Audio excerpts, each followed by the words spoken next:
ठीक है। अच्छा मैं ऑडिबल हूँ आप लोगों को? उनका माइक ऑन है ना? आप लोगों को कोई बोलो ऑडिबल हूँ या नहीं?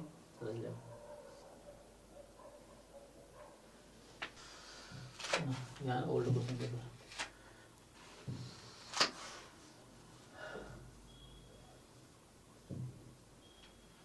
यहाँ पे डाउनलोड करना पड़ेगा।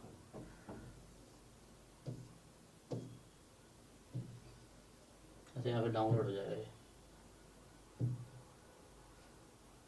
अब स्क्रीन में चल गया, ठीक है।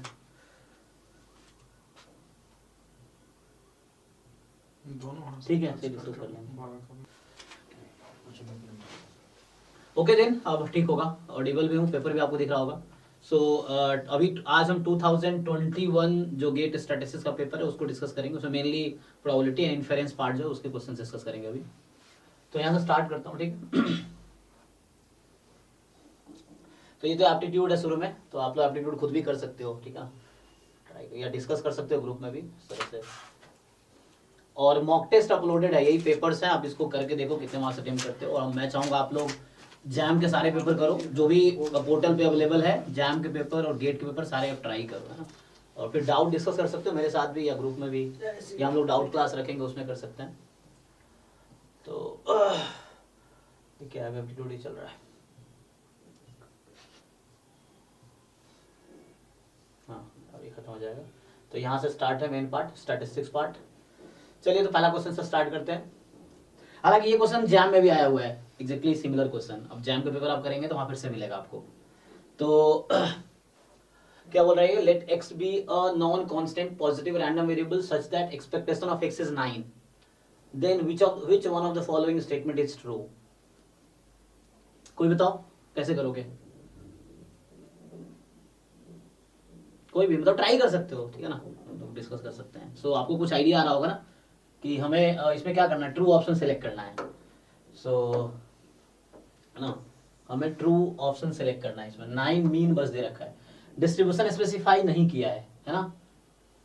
सो पहले कोई बताओ, कोई भी। कोई डिस्ट्रीब्यूशन बना दें। Yes this is one of the idea is this. Yes so आप एक ऐसा डिस्ट्रीब्यूशन लो जो अजम्पशन को सेटिस्फाई करे। तो x B a non constant positive random variable such that expectation is 9। तो मैं एग्जांपल लूं तो मान लो यूनिफॉर्म 018 ले लो। ये एक तरीका है, तरीके बहुत सारे हो सकते हैं, आप खुद सोचोगे कुछ नया सोच सकते हो आप। मैं दूसरा तरीका भी कराऊंगा अभी। एक इससे करते, जैसे रोहित ने जो आइडिया दिया तो उससे करते हैं। तो इसमें क्या है, आप ले लो, तो इसका मीन कितना होता है आप लोग जानते हो, यूनिफॉर्म ए बी में मीन कितना होता है, a प्लस बी बाई 2, तो 0 प्लस में 9 आएगा। अब ये क्वांटिटी आप फाइंड कर सकते हो क्या? तो अब इसके लिए हम ट्राई कर सकते हैं फाइंड करने का। जैसे मुझे ये निकालना बेटर है, तो ऑप्शन एलिमिनेट कर लेते हैं, मतलब दो चीजें फाइंड तो करनी ही पड़ेगी। तो अगर मैं यहाँ से फाइंड करूँ एक्सपेक्टेशन ऑफ 1/1 प्लस एक्स या x प्लस 1, सेम बात है। तो ये यूनिफॉर्म है ना, इसका पीडीएफ क्या होगा, 1/18 इनटू में ये क्वांटिटी 1/x प्लस 1 dx, ठीक है 1 है।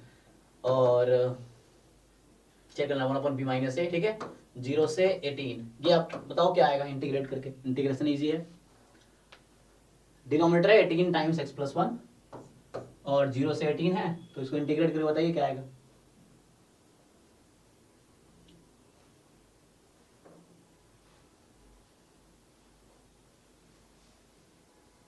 भास्कर जी क्या हो गया? ये अच्छा ये हटाना पड़ेगा उसके लिए, एक्सिट।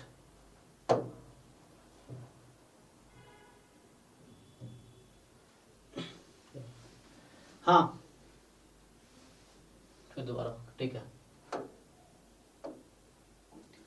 देखो आप फाइंड करोगे तभी होगा ना, अगर आप फाइंड नहीं करोगे कैसे होगा। एक्सपेक्टेशन ऑफ 1/x और 1 प्लस एक्स, तो मैं बोल रहा हूँ PDF 1/18 1/x plus 1 dx। Calculator allowed रहता है, आप भी यूज कर सकते हो कैलकुलेटर, जैम में कैलकुलेटर अलाउड है। आप एक तरीके से करके देखो 0 से 18 में तो क्या आता है, 1/x का लॉग होता है ना, 1/18 बाहर कर लो तो ये हो जाएगा लॉग कितना, लॉग 19 माइनस लॉग 1, लॉग 1 तो 0 हो गया, यही आएगा। तो कैलकुलेटर से पुट करो क्या होगा, ये बेस ई वाला है मतलब ln कितना आएगा ये, अब पुट करो कैलकुलेटर में देखो, log 19/18 क्या आएगा।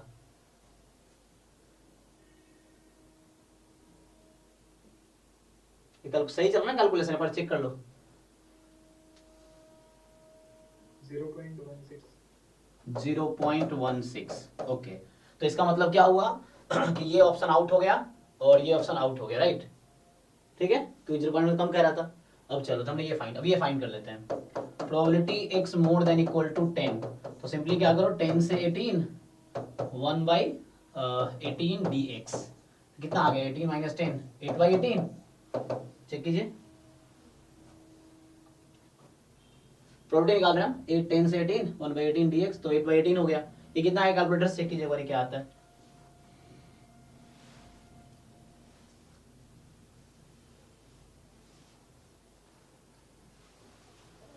कितना आएगा 0.44 ओके। तो अब देखिए आप ऑप्शन सिंपली एलिमिनेट कर सकते हैं आप। तो देखो एग्जाम्पल काफी है गलत कहने के लिए, सही के लिए नहीं होते। हमने एग्जाम्पल एक्चुअली लिया ना, इसने कहा कोई भी होगा, तो हमने एक एग्जाम्पल कंस्ट्रक्ट किया है। तो एग्जाम्पल काफी है गलत कहने के लिए, ट्रू नहीं कह सकते आप। सो इसके लिए क्या होगा, सो एनीवे ऑप्शन क्या होगा, फाइन। हाँ ठीक है ना। तो यहां से क्या हो गया कि आपका लेस देन, तो इससे क्या हो गया ये वाला ऑप्शन आउट हो गया, तो बचा ये ऑप्शन, क्योंकि ये आउट हो गया क्योंकि ये मोर देन 0.9 कह रहा था, तो ये ए बचा। तो इसका एक तरीका ये हुआ कि जब जनरल कोई क्वेश्चन हो, किसी भी रैंडम वेरिएबल के लिए वैलिड है वो क्वेश्चन, तो आंसर देखो सबके लिए एक जैसा ही होगा। तो कोई एक लेके बाकी को एलिमिनेट कर दो, इसको एलिमिनेशन मेथड बोलते हैं। आप कई जगह यूज कर सकते हैं, जैसे कहीं पे एन अवेलेबल है, इस मतलब सीक्वेंस के टर्म में या एन के टर्म में कोई क्वेश्चन है, तो उसके साथ एन पर्टिकुलर लेके भी एलिमिनेट कर सकते हैं ऑप्शंस को। एक तो ये तरीका, दूसरा तरीका देखते हैं इसका। तो ये उसने आइडिया दिया इसलिए उस पे किया हमने। दूसरा तरीका सिंपल है, तो आप लोग एक मेथड जानते होंगे मार्कोव इनइक्वालिटी, इसी क्वेश्चन है ना। सो कोई बताइए क्या होता है मार्कोव इनइक्वालिटी, क्या कहती है। सो एक्स कोई नॉन नेगेटिव रैंडम वेरिएबल है, तो उसके लिए क्या होता है, probability x more than k is less than equal to, है ना, expectation of x upon k। अब भी लगा के देखो, probability x more than equal to k is less than equal to ex upon k। ex आपको दे रखा है 9, तो आप पुट कीजिए। तो यहां मेरे पास क्या है, k की जगह 10 है ना, हर ऑप्शन में k की जगह 10 है। तो यहां से मैं निकालूंगा probability x more than equal to 10, तो ये आपका आ गया 9 अपॉन 10 0.9, तो डायरेक्टली यही आ गया। सो ठीक है, तो बाकी है ना, तो ये वाले एलिमिनेट हो गए दोनों बिकॉज ऑफ दिस। अब इसके लिए क्या है, तो एक आपने जानते होंगे जेनसन्स इनइक्वालिटी है ना। क्या होता है जेनसन्स इनइक्वालिटी, उसमें है ना क्या होगा कि कोई कन्वेक्स फंक्शन है g, और तो उसके लिए expectation of gx is more than equal to g of expectation x। ठीक है, तो gx यहां लेते हैं 1 अपॉन x प्लस 1। अभी कैसे चेक करोगे ये कॉन्वेक्स फंक्शन है, तो आप कॉन्वेक्स फंक्शन का डेफिनेशन देख लो या रिजल्ट देख लो, तो डबल डेरिवेटिव निकालो, ये मोर देन 0 आएगा, यू चेक। सो इसका आप डबल डेरिवेटिव की फर्स्ट डेरिवेटिव क्या है, -1 upon x plus 1 whole square. अब डबल डेरिवेटिव करो, ये पॉजिटिव मिलेगा, नॉन नेगेटिव रैंडम वेरिएबल है तो x पॉजिटिव है। सो ना पॉजिटिव रैंडम वेरिएबल है मतलब। सो यहाँ पे क्या है कि ये डबल डेरिवेटिव पॉजिटिव है, कॉन्वेक्स फंक्शन है, तो ये आप जेनसन इक्वालिटी लगा सकते हो। तो expectation of 1 upon 1 plus x, और ये quantity more than equal to g है दिस, एंड ex मतलब म्यू, तो आप यहाँ x को रख दोगे 9 था ना 9, तो 1 अपॉन 1 प्लस 9, तो ये आ गया 0.1। ठीक है, तो डायरेक्टली ऑप्शन ए ही आ गया ना, मोर देन, क्यों ना मोर देन ना, ये मोर देन होगा। सो इस तरह से तो ये रिजल्ट आ जाएगा समहाउ यू कैन गेस। तो इस तरह से ये आ गया, ठीक है ना। तो ये दूसरा तरीका, और भी तरीके हो सकता है ना, जैसे अभी आपने आइडिया दिया, मुझे ये आइडिया है, अगर आप सॉल्व करोगे तो और भी तरीके हो सकते हैं जिससे क्वेश्चन सॉल्व किया जा सकता है। ठीक है जी, तो कोई डाउट है बताइए, इसमें आगे बढ़ते हैं। सो अभी वाइनर प्रोसेस नहीं करेंगे, ब्राउनियन मोशन मतलब वाइनर प्रोसेस पे है। सो ये सब स्टोकेस्टिक का है। तो ये देखते हैं थर्ड क्वेश्चन। थर्ड क्या कह रहा है कि x1 x2 xn be a random sample of size n from a distribution having pdf this। तो ये pdf सिंपली आप देख पा रहे होगे, x मोर देन थीटा है, तो यहाँ पे इन्होंने क्या किया है, एक्सपोनेंशियल को थोड़ा सा शिफ्ट किया है ना, so x more than equal to theta के लिए ये है। ओके, तो क्या होगा, पूछ रहा है कि देन मेथड ऑफ मोमेंट, कितना आसान होता है ना ये। तो इसमें थोड़ा सा क्या है, आपको पता है ना मेथड ऑफ मोमेंट एस्टिमेटर कैसे निकालते हैं, कोई बताओ मुझे। इसका आइडिया क्या है, मतलब डेफिनेशन क्या है या तरीका क्या है मेथड ऑफ मोमेंट एस्टिमेटर निकालने के, क्या करते हो आप लोग? सैंपल मोमेंट्स इक्वेट कर देते हैं। राइट, सिंपल, आप x बार को इक्वल कर दोगे ex के, तो मुझे बस ex निकालना है, x बार तो रहेगा ये ऑप्शन में, तो ex निकालना है मुझे। अब ex निकालने के लिए अब क्या करोगे, तो एक काम करते हैं, थोड़ा सा आप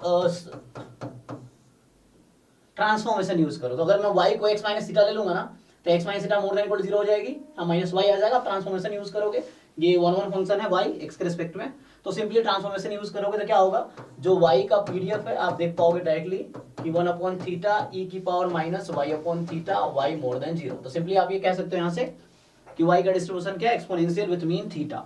ऐसा क्यों लिखा हूं मैं, so expectation of y directly मुझे यहाँ से थीटा दिख गया, तो y में रख देता हूँ, तो expectation of x minus theta is theta, तो expectation of x is theta, तो कांस्टेंट हुआ ना एक्सपेक्टेशन के रेस्पेक्ट में, तो उधर जाके 2 थीटा हो गया। अब मुझे इसको इक्वेट करना है मेथड ऑफ मोमेंट के लिए, मुझे 1/n x बार का मतलब 1/n समेशन xi, ये किसके इक्वल है, 2 थीटा के। तो यहां से आपको क्या कर, सॉरी मैंने यहाँ तो ठीक है ना, तो यहाँ थीटा की वैल्यू क्या आएगी, मुझे एस्टिमेटर निकालना है, ठीक है ना, मुझे थीटा का, थीटा इज अ पैरामीटर, उसका एक एस्टिमेटर फाइंड करना है, तो थीटा की वैल्यू निकालनी है आपने। तो यहाँ से हो गया समेशन xi 1/2n, तो ये हो गया। मतलब ये सब बहुत इजी क्वेश्चंस हैं, इस तरह क्वेश्चन आपको एग्जाम में नहीं छोड़ने चाहिए, है ना। मेथड ऑफ मोमेंट एस्टिमेटर है, जस्ट ये आंसर आ गया, तो कौन सा ऑप्शन आया, ए। ठीक, ओके। कुछ डाउट हो तो आप पूछ सकते हो, कुछ कॉन्सेप्ट में दिक्कत हो तो वही हम डिस्कस कर सकते हैं, मतलब इससे रिलेटेड, क्वेश्चन से रिलेटेड, ठीक है। थोड़ा जोर से बोलिए, आवाज नहीं आ रही आपकी, साउंड बढ़ा दीजिए। कॉन्सेप्ट एक बार एक्सप्लेन कर दीजिए, ये उसी का है मैक्सिमम लाइक्लीहुड काइंड ऑफ। हाँ, देखिए एस्टिमेटर निकालने के कुछ तरीके हैं सिलेबस में। एक तरीका है मैक्सिमम लाइक्लीहुड एस्टिमेटर, एमएलई। तो उसका तरीका ये होता है कि आपको लाइक्लीहुड फंक्शन फाइंड करना है और उसको मैक्सिमाइज करना है, थीटा की जिस वैल्यू के लिए लाइक्लीहुड फंक्शन मैक्सिमम हो जाए उसको हम एमएलई बोलते हैं, मैक्सिमम लाइक्लीहुड एस्टिमेटर। यह मेथड ऑफ मोमेंट एस्टिमेटर। ये दूसरा तरीका है एस्टिमेटर फाइंड करने के। तो इसमें सिंपल क्या होता है कि सैंपल मोमेंट को पॉपुलेशन मोमेंट के इक्वल करते हैं। सैंपल मोमेंट क्या होता है, आपके पास ऑब्जर्वेशंस होती हैं x1 x2 xn, n numbers हैं। अब उसका मीन कैसे निकालते हो आप, तो समेशन xi अपॉन n, तो इसको हम लोग बोलते हैं सैंपल मोमेंट हो गया, है ना। और इसको पॉपुलेशन मोमेंट के इक्वल करना। पॉपुलेशन मतलब क्या है कि जो रैंडम सैंपल मुझे दिया है वो किस डिस्ट्रीब्यूशन से लिए गए हैं, तो वो पॉपुलेशन है। फॉर एग्जांपल यहाँ पे ये था कि पॉपुलेशन का पीडीएफ, तो आप उससे मीन निकालना है आपको वहां से, और दोनों को इक्वेट कर देना है। इसको इक्वेट करके जो भी थीटा की वैल्यू आएगी वो आपका मेथड ऑफ मोमेंट एस्टिमेटर होगा। अगर इससे नहीं निकलता, मान लो यहाँ से थीटा कुछ आता ही नहीं, कई बार ऐसा होता है ये थीटा नहीं आया, तो अगले मोमेंट पे जाएंगे। फिर सेकंड मोमेंट होता है 1/n समेशन xi स्क्वायर। अब इसको इक्वेट करोगे आप सेकंड पॉपुलेशन मोमेंट से ex स्क्वायर से। अगर इससे भी नहीं आता तो अगले मोमेंट पे जाते हैं हम कि 1/n summation xi cube is equal to ex cube, कहीं ना कहीं फिर मिल ही जाएगा मुझे। तो जहां पे आंसर आ गया वहीं पे स्टॉप हो जाएंगे। मतलब जो हुआ था, अगर 2 पैरामीटर होता तो आपको फिर 2 यूज करने पड़ेंगे, 2 इक्वेशंस, ठीक है। यहाँ सिंगल पैरामीटर इसलिए एक इक्वेशन से ही काम हो गया। ओके, सो नेक्स्ट आते हैं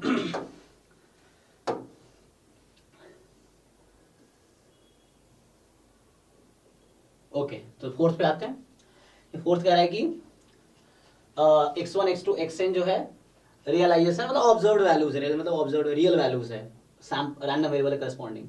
सो x1 x2 xn भी realization of random sample of size n। Random sample का मतलब आईआईडी रैंडम वेरिएबल्स हैं, एक ही पॉपुलेशन से डिफरेंट रैंडम वेरिएबल्स लिए गए हैं, उसका सेम डिस्ट्रीब्यूशन है और वो इंडिपेंडेंट भी है।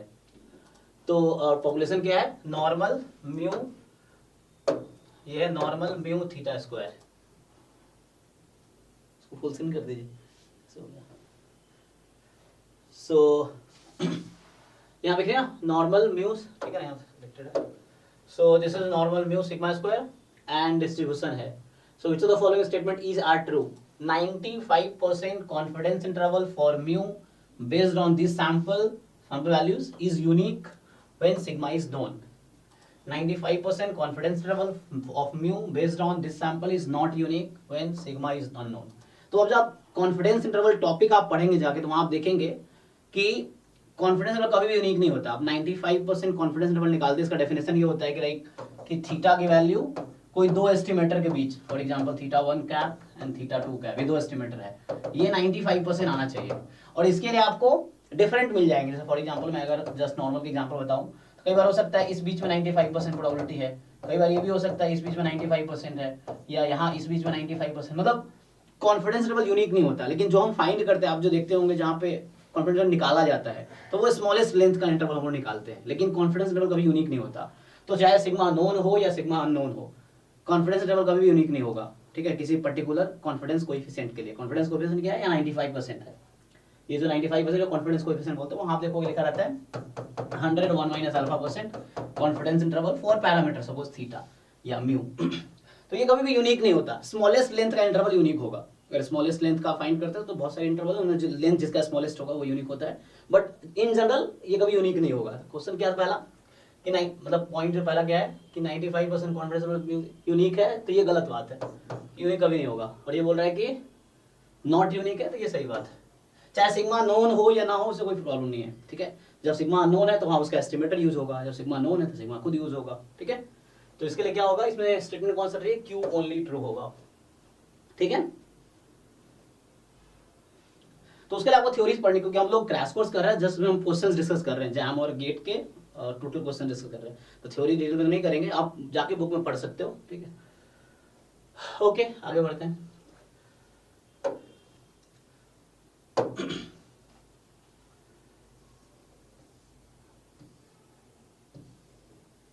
चलिए, कोई ऐसा डिस्ट्रीब्यूशन जिसके लिए ये यूनिक हो? क्या कॉन्फिडेंस लेवल? Yes. नहीं, मतलब स्मॉलेस्ट लेंथ का इंटरवल यूनिक होगा, ऐसा यूनिक नहीं होगा। पता आपको पूछना क्या चाह रहा है, एक्चुअली पूछना चाह रहा है उसमें कि थीटा की वैल्यू कोई दो ऐसे एस्टिमेटर मिले जहां वैल्यू 95% आ जाए, तो ऐसे आप कई सारे ढूंढ पाओगे, ऐसा यूनिक नहीं होगा। आप जो पढ़ोगे तो वहाँ कॉन्सेप्ट समझ आएगा कहना क्या चाह रहा है। एक्चुअली क्या होता है कि हमें जैसे पीडीएफ का सपोज हमने नॉर्मलाइज कर लिया, तो जैसे आप इधर लो, इधर पार्ट, तो ऑब्वियसली आप देख रहे हो इधर प्रोबेबिलिटी 95% लेंथ ज्यादा है इसका। जब आप ऐसा भी हो सकता है, वन साइड इंटरवल कई बार कंस्ट्रक्ट करते हैं हम लोग, उसका लेंथ इनफिनाइट होता है। जो वन साइड इंटरवल जब कंस्ट्रक्ट करते हैं उसका लेंथ इनफिनाइट है। जबकि स्मॉलेस्ट इंटरवल आप लोगे तो ऑब्वियसली इधर होगा, क्योंकि 95% ही आपको चाहिए, प्रोबेबिलिटी 95% ही होगा। तो जब स्मॉलेस्ट लेते हैं तो उसका लेंथ, तो ये बीच सेंटर में आता है। बाकी वन साइड जब आप लेते हो तो उसका लेंथ इनफिनाइट होता है। तो आप देखते हो वन साइड इंटरवल हम कंस्ट्रक्ट करते हैं, टू साइड मतलब दोनों साइड से बाउंडेड होता है, तो इस तरह से आपको देखना पड़ेगा। ऐसा नहीं होता है कि यूनिक आएगा हमेशा। सर एक चीज पूछूं जी, कि अगर सर सैंपल वैल्यूज गिवन हो, उसके बाद भी हम काफी सारे कॉन्फिडेंस इंटरवल निकाल सकते हैं। अगर हमें बस देखिए कि सैंपल वैल्यूज यही है नॉर्मल डिस्ट्रीब्यूशन से, और हमारा वेरिएंस नोन है, तो उस सैंपल वैल्यूज को यूज करके अलग अलग कॉन्फिडेंस इंटरवल बन सकते हैं। जो डिफरेंट एस्टिमेटर्स मिलेंगे तो डिफरेंट एस्टिमेटर के डिफरेंट वैल्यूज आ जाएंगे। जो एंड पॉइंट है, आप जब लिखते हो कॉन्फिडेंस इंटरवल, तो आप लोग कैसे लिखते हो कॉन्फिडेंस इंटरवल को, एक इंटरवल आप लिखते हो जिसका एंड पॉइंट क्या है, T1, T2 बोल देते हैं। ये T1 T2 क्या है, एस्टिमेटर्स है ना, तो एस्टिमेटर बदल जाते हैं एक्चुअली। Okay sir. तो जैसे वन साइडेड में क्या होता है, इधर इंफिनिटी आ जाता है, यहाँ कुछ और होगा। लेफ्ट साइड लोगे तो यहाँ इंफिनिटी माइनस इंफिनिटी आ जाती है, यहाँ कुछ और आ जाता है। जब बाउंडेड ले लो आप, स्मॉलेस्ट यहाँ है, तो बढ़ा दोगे तो वो एस्टिमेटर्स चेंज हो जाते हैं, उसकी वैल्यू चेंज हो जाती है।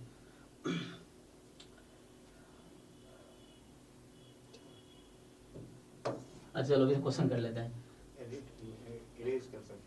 ओके, तो अभी क्वेश्चन कर लेते हैं कि x1 x2 xn भी random sample of size n from normal 0 sigma square, ठीक है। डिस्ट्रीब्यूशन मतलब नॉर्मल डिस्ट्रीब्यूशन जो है एक साइज का रैंडम सैंपल है, फिर से पॉपुलेशन नॉर्मल 0 सिग्मा स्क्वायर, और सिग्मा आपको मोर देन 0 गिवन है। गिवन मतलब ये कांस्टेंट होगा, फिक्स्ड है, इसका एस्टिमेटर निकालने की जरूरत पड़ेगी, है ना। गिवन है मतलब ये कोई नंबर है। और f sigma denote the joint probability density function of this, तो मतलब f जो है वो जॉइंट पीडीएफ है इस सैंपल का। s जो है क्या है, f sigma such that sigma more than 0, T1 एक एस्टिमेटर है 1 बाई मतलब summation xi square, and T2 है मतलब x बार है ये, उसका होल स्क्वायर है। तो for any positive integer, new बोल दो या भी बोल दो जैसे भी, तो न्यू के लिए एंड एनी अल्फा 0 1 के लिए, जो काई स्क्वायर वी अल्फा है। तो ये नोटेशन कई बार देख चुके हैं। इस नोटेशन का मतलब ये है कि जब काई स्क्वायर का अगर आप पीडीएफ लिखते हो तो ये नंबर जैसे काई स्क्वायर से लिख दिया कि न्यू कॉमा अल्फा, इधर अल्फा है इधर 1 माइनस अल्फा, ये कहना चाह रहा है कि इसके राइट की प्रोबेबिलिटी अल्फा है और लेफ्ट की प्रोबेबिलिटी 1 माइनस अल्फा, वही कहना चाह रहा होगा कि ये क्वांटिटी, ये जैसे नोटेशन है कि this notation means 1 by alpha quantile. Quantile पता होगा वहां तक की प्रोबेबिलिटी, क्वांटाइल मतलब यहाँ तक की प्रोबेबिलिटी कितनी है 1 माइनस अल्फा है। ये कोई नंबर है, दिस इज अ कांस्टेंट, ये कोई कांस्टेंट के टाइप का है ना। सेंटर सेंटर का इसका distribution with nu degree of freedom. Okay तो कंसीडर टेस्टिंग में सिग्मा आपका 1 है यहाँ पे against sigma more than 1। Okay at level alpha दे रखा है। So then which one of the following statement is true.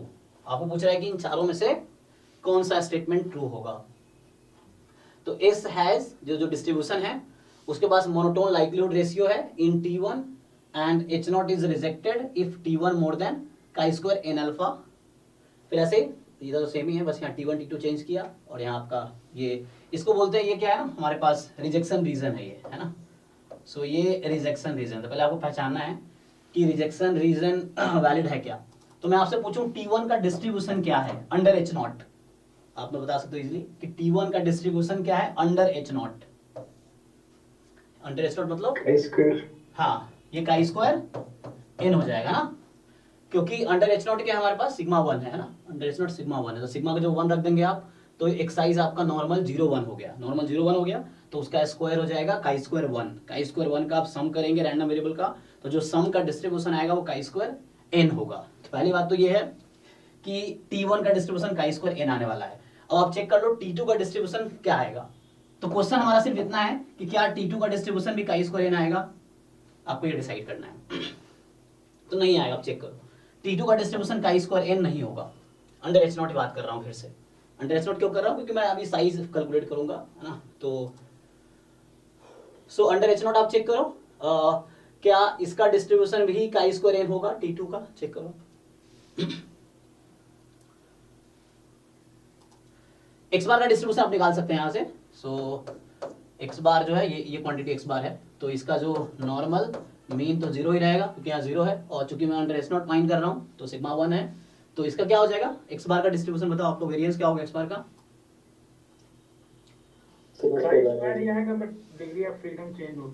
हाँ एग्जैक्टली वो नहीं आएगा, थोड़ा उसका मल्टीपल टाइप का आएगा, राइट। तो एग्जैक्टली वो नहीं मिलेगा। अच्छा अब हम साइज फाइंड कर लेते हैं सिंपली। तो इसके अगर आप साइज फाइंड करेंगे तो क्या होगा, एक्चुअली ये ऑप्शन आउट हो जाएगा CD, अब मुझे AB में से कोई एक मिलेगा। तो अब इसका अगर साइज फाइंड करो आप, तो साइज का डेफिनेशन क्या है, probability of rejecting H0 when H0 is true, तो like T square more than chi square n alpha given sigma is 1, H0 is true.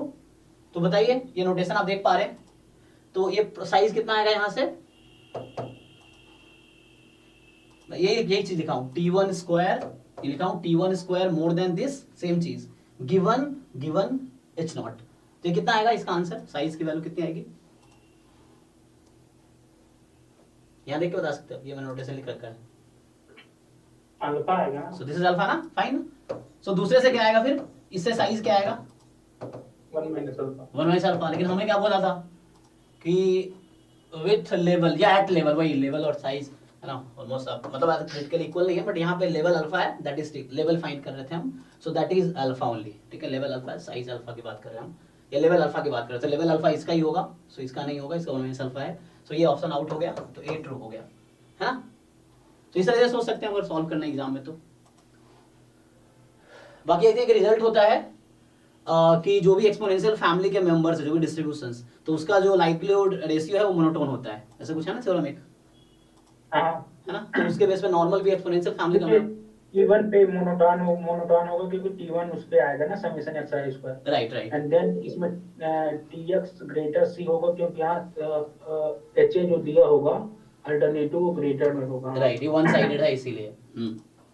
इस तरीके से हाँ, तो आप लाइक्लीहुड रेशियो टेस्ट देखेंगे तो आपको आइडिया लग जाएगा कि किस तरह क्रिटिकल रीजन आएगा। क्योंकि यहाँ क्रिटिकल रीजन दिया था तो मैंने क्रिटिकल रीजन निकाला नहीं, है ना। हम इन्हीं क्रिटिकल रीजन में से हमने चेक कर लिया कि कौन सा डिस्ट्रीब्यूशन का स्क्वायर है और कौन सा साइज उस साइज का है जो साइज यहाँ पर, कौन से लेवल अल्फा का है, तो उससे हमने डिसाइड कर लिया कि ये करेक्ट होगा।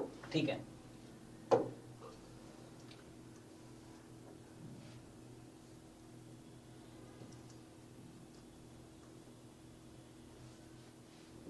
ये अभी नहीं करते ना, इसका नहीं, इसको टेस्ट नॉन पैरामीट्रिक है ना। सो यहाँ पे आते हैं, ये भी छोड़ते, ये उसका है मल्टीवेरिएट एनालिसिस का, ये रिग्रेशन का है। सो अभी से रहने दो, ये मल्टीवेरिएट का है। ये मैथ्स का भी कराएंगे, मैथ्स की क्लास अभी एक्चुअली शुरू में मैं बोला होगा शुरू के वीडियोस में कि मैं ले सकता हूँ, लेकिन सर एक्चुअली रेडी हैं तो शशि सर क्लास लेंगे जी। हाँ आगे करेंगे, क्वेश्चंस करेंगे इसके बाद में, अभी करेंगे क्योंकि थ्योरी हम ऐसे नहीं करेंगे, क्वेश्चंस करेंगे डिस्कस, ठीक है। अब हाँ मैथ पार्ट का जो है, जो मैथ पार्ट है वो शशि सर कराएंगे अभी, तो नेक्स्ट क्लास होगी उनकी, जो मैथ पार्ट है इसमें। तो चूंकि देखो आप लोग भी उसी लेवल पर जहाँ हम लोग हैं, ऐसा हम नहीं कह सकते हमें सब कुछ आता है, बस हम साथ में डिस्कस करके ये है कि आपका बेटर होगा, हमारा बेटर होगा, ठीक है ना। डिस्कशन हाँ वही पॉइंट, वही डिस्कशन का है कि आप कुछ बताओगे हम सीखेंगे, हम कुछ बता रहे हैं आप सीख रहे हो, बस यही पॉइंट है। तो शशि सर भी हम लोग भी एक ही लेवल पे हैं, क्योंकि आप लोग भी एमएससी या तो कर रहे हो या कर चुके हो अच्छी जगह से, वो चीजें हैं। तो हम लोग बस डिस्कस कर रहे हैं, तो साथ में डिस्कस करेंगे। तो मैथ पोर्शन डिस्कस करेंगे शशि सर हम लोग साथ में तो उससे थोड़ा आपका भी इस बहाने रिविजन हो रहा है और हमारा भी। ओके तो मैथ्स वाले पोर्शन कराएंगे सर। यहाँ आते 14 पे आते हैं, ठीक है। सो जो 14 क्वेश्चन कह रहा है, अब देखिए ऐसे मैं पूछता भी हूँ आपसे, क्योंकि आप हो सकता है ना कि मैं सोचने का तरीका अलग है, आपका सोचने का तरीका अलग होगा, जिससे क्या होगा कि आप बता सकते हो कि आप क्या सोच रहे हो, है ना, इस तरीके से।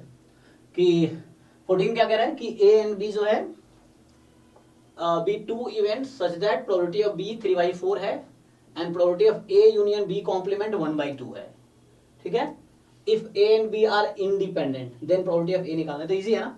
अब यहां से चाहो तो जस्ट फॉर्मूला यूज कर लो और बी पुट कर दो, तो इस इक्वेशन में बस ए ही बचेगा और उससे आपको ये मिल जाएगा, है ना, ठीक है ना। तो मैं इसको आगे बढ़ता हूँ, इसमें कुछ है नहीं, इसका फॉर्मूला यूज कीजिए आप, और जस्ट क्योंकि इंडिपेंडेंट दिया है तो जहां इंटरसेक्शन होगा तो ए इंटरसेक्शन बी कॉम्प्लीमेंट, उसको प्रोडक्ट में लिख दीजिए, A probability of A into probability of B complement.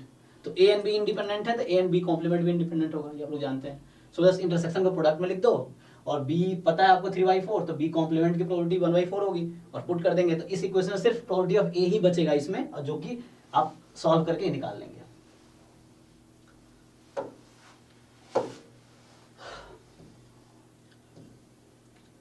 Okay ये करते हैं 15। सो 15 में क्या है, a fair die is rolled twice independently, ठीक है। X and Y denote outcomes of the first and second roll, ठीक है। तो ये कह रहा है कि मतलब X जो है पहले थ्रो पे जो भी आया और Y जो है सेकेंड थ्रो पे जो भी आया वो है। तो आपसे पूछ रहा है expectation of X plus Y given this, तो ठीक है ना, आप वो आउटकम्स कलेक्ट कर लो उसके हिसाब से ना। तो ऐसे तो सैंपल स्पेस में हम लोग जानते हैं टोटल कितने हैं, 36 है ना, 1 से लेके 6 तक, अगर आपने ट्वाइस थ्रो किया है तो।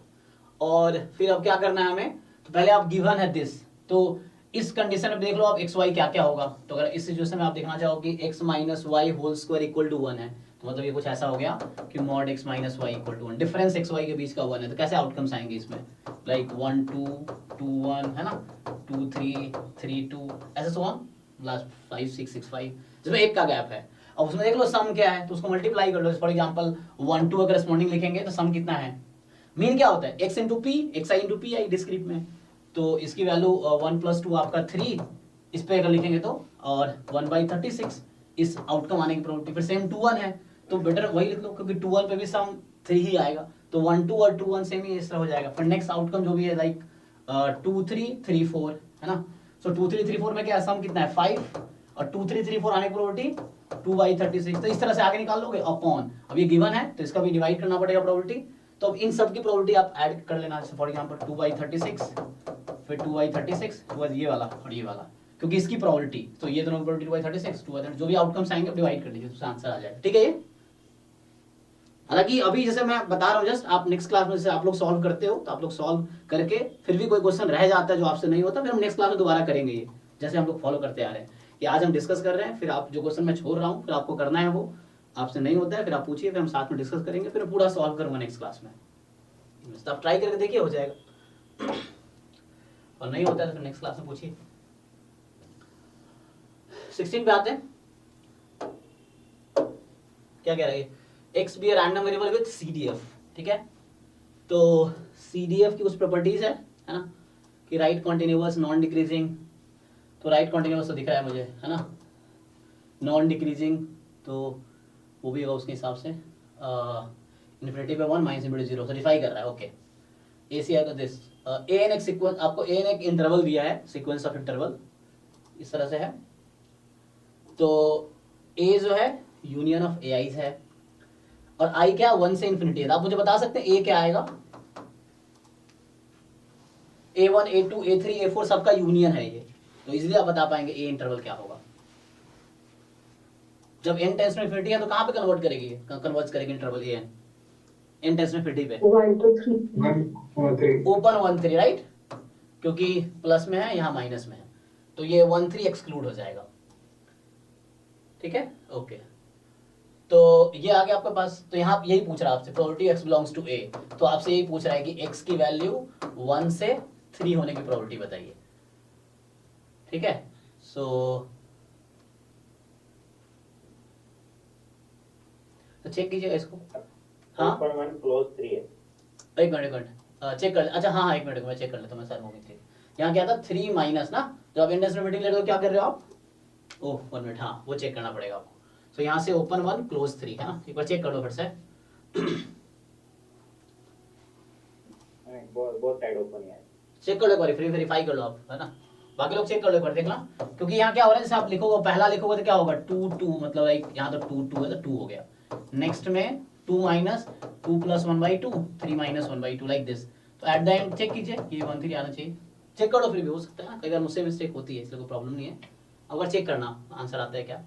तो अब बोल रहा है आपको कि x less than equal to 1 जो है 1/2 है, मतलब लाइक इसको मैं लिख सकता हूँ CDF एट 1 इज 1/2, ये मतलब है ना इसका कि CDF 1 पे 1/2 है। अब देखिए यहाँ 1 पे क्या है, A/2 है, तो यहाँ से क्या हुआ, देखो आप x को जब 1 रखोगे तो x यहाँ 1 है तो वैल्यू A/2 है, तो ये A/2 है, और यहाँ से कह रहा है CDF 1 पे 1/2 है, तो यहाँ से A मुझे मिल गया 1, ठीक है, तो A मिल गया। अब ये एक्सपेक्टेशन 5/3 है, फिर से मैं एक्सपेक्टेशन निकालूंगा यहाँ से, तो चूंकि ये डिस्क्रीट रैंडम वेरिएबल दिख रहा है मुझे, है ना, तो आप जंप निकाल सकते हो हर पॉइंट पे and then you can just find, मतलब मीन निकाल लो। या तो एक और तरीका है, डायरेक्टली CDF से हम लोग मीन निकाल सकते हैं, आप लोग जानते होंगे, है ना, तरीका है ना, कि ये फॉर्मूला जो है EX वाला अगर नॉन नेगेटिव रैंडम वेरिएबल है तो उसके लिए चलेगा।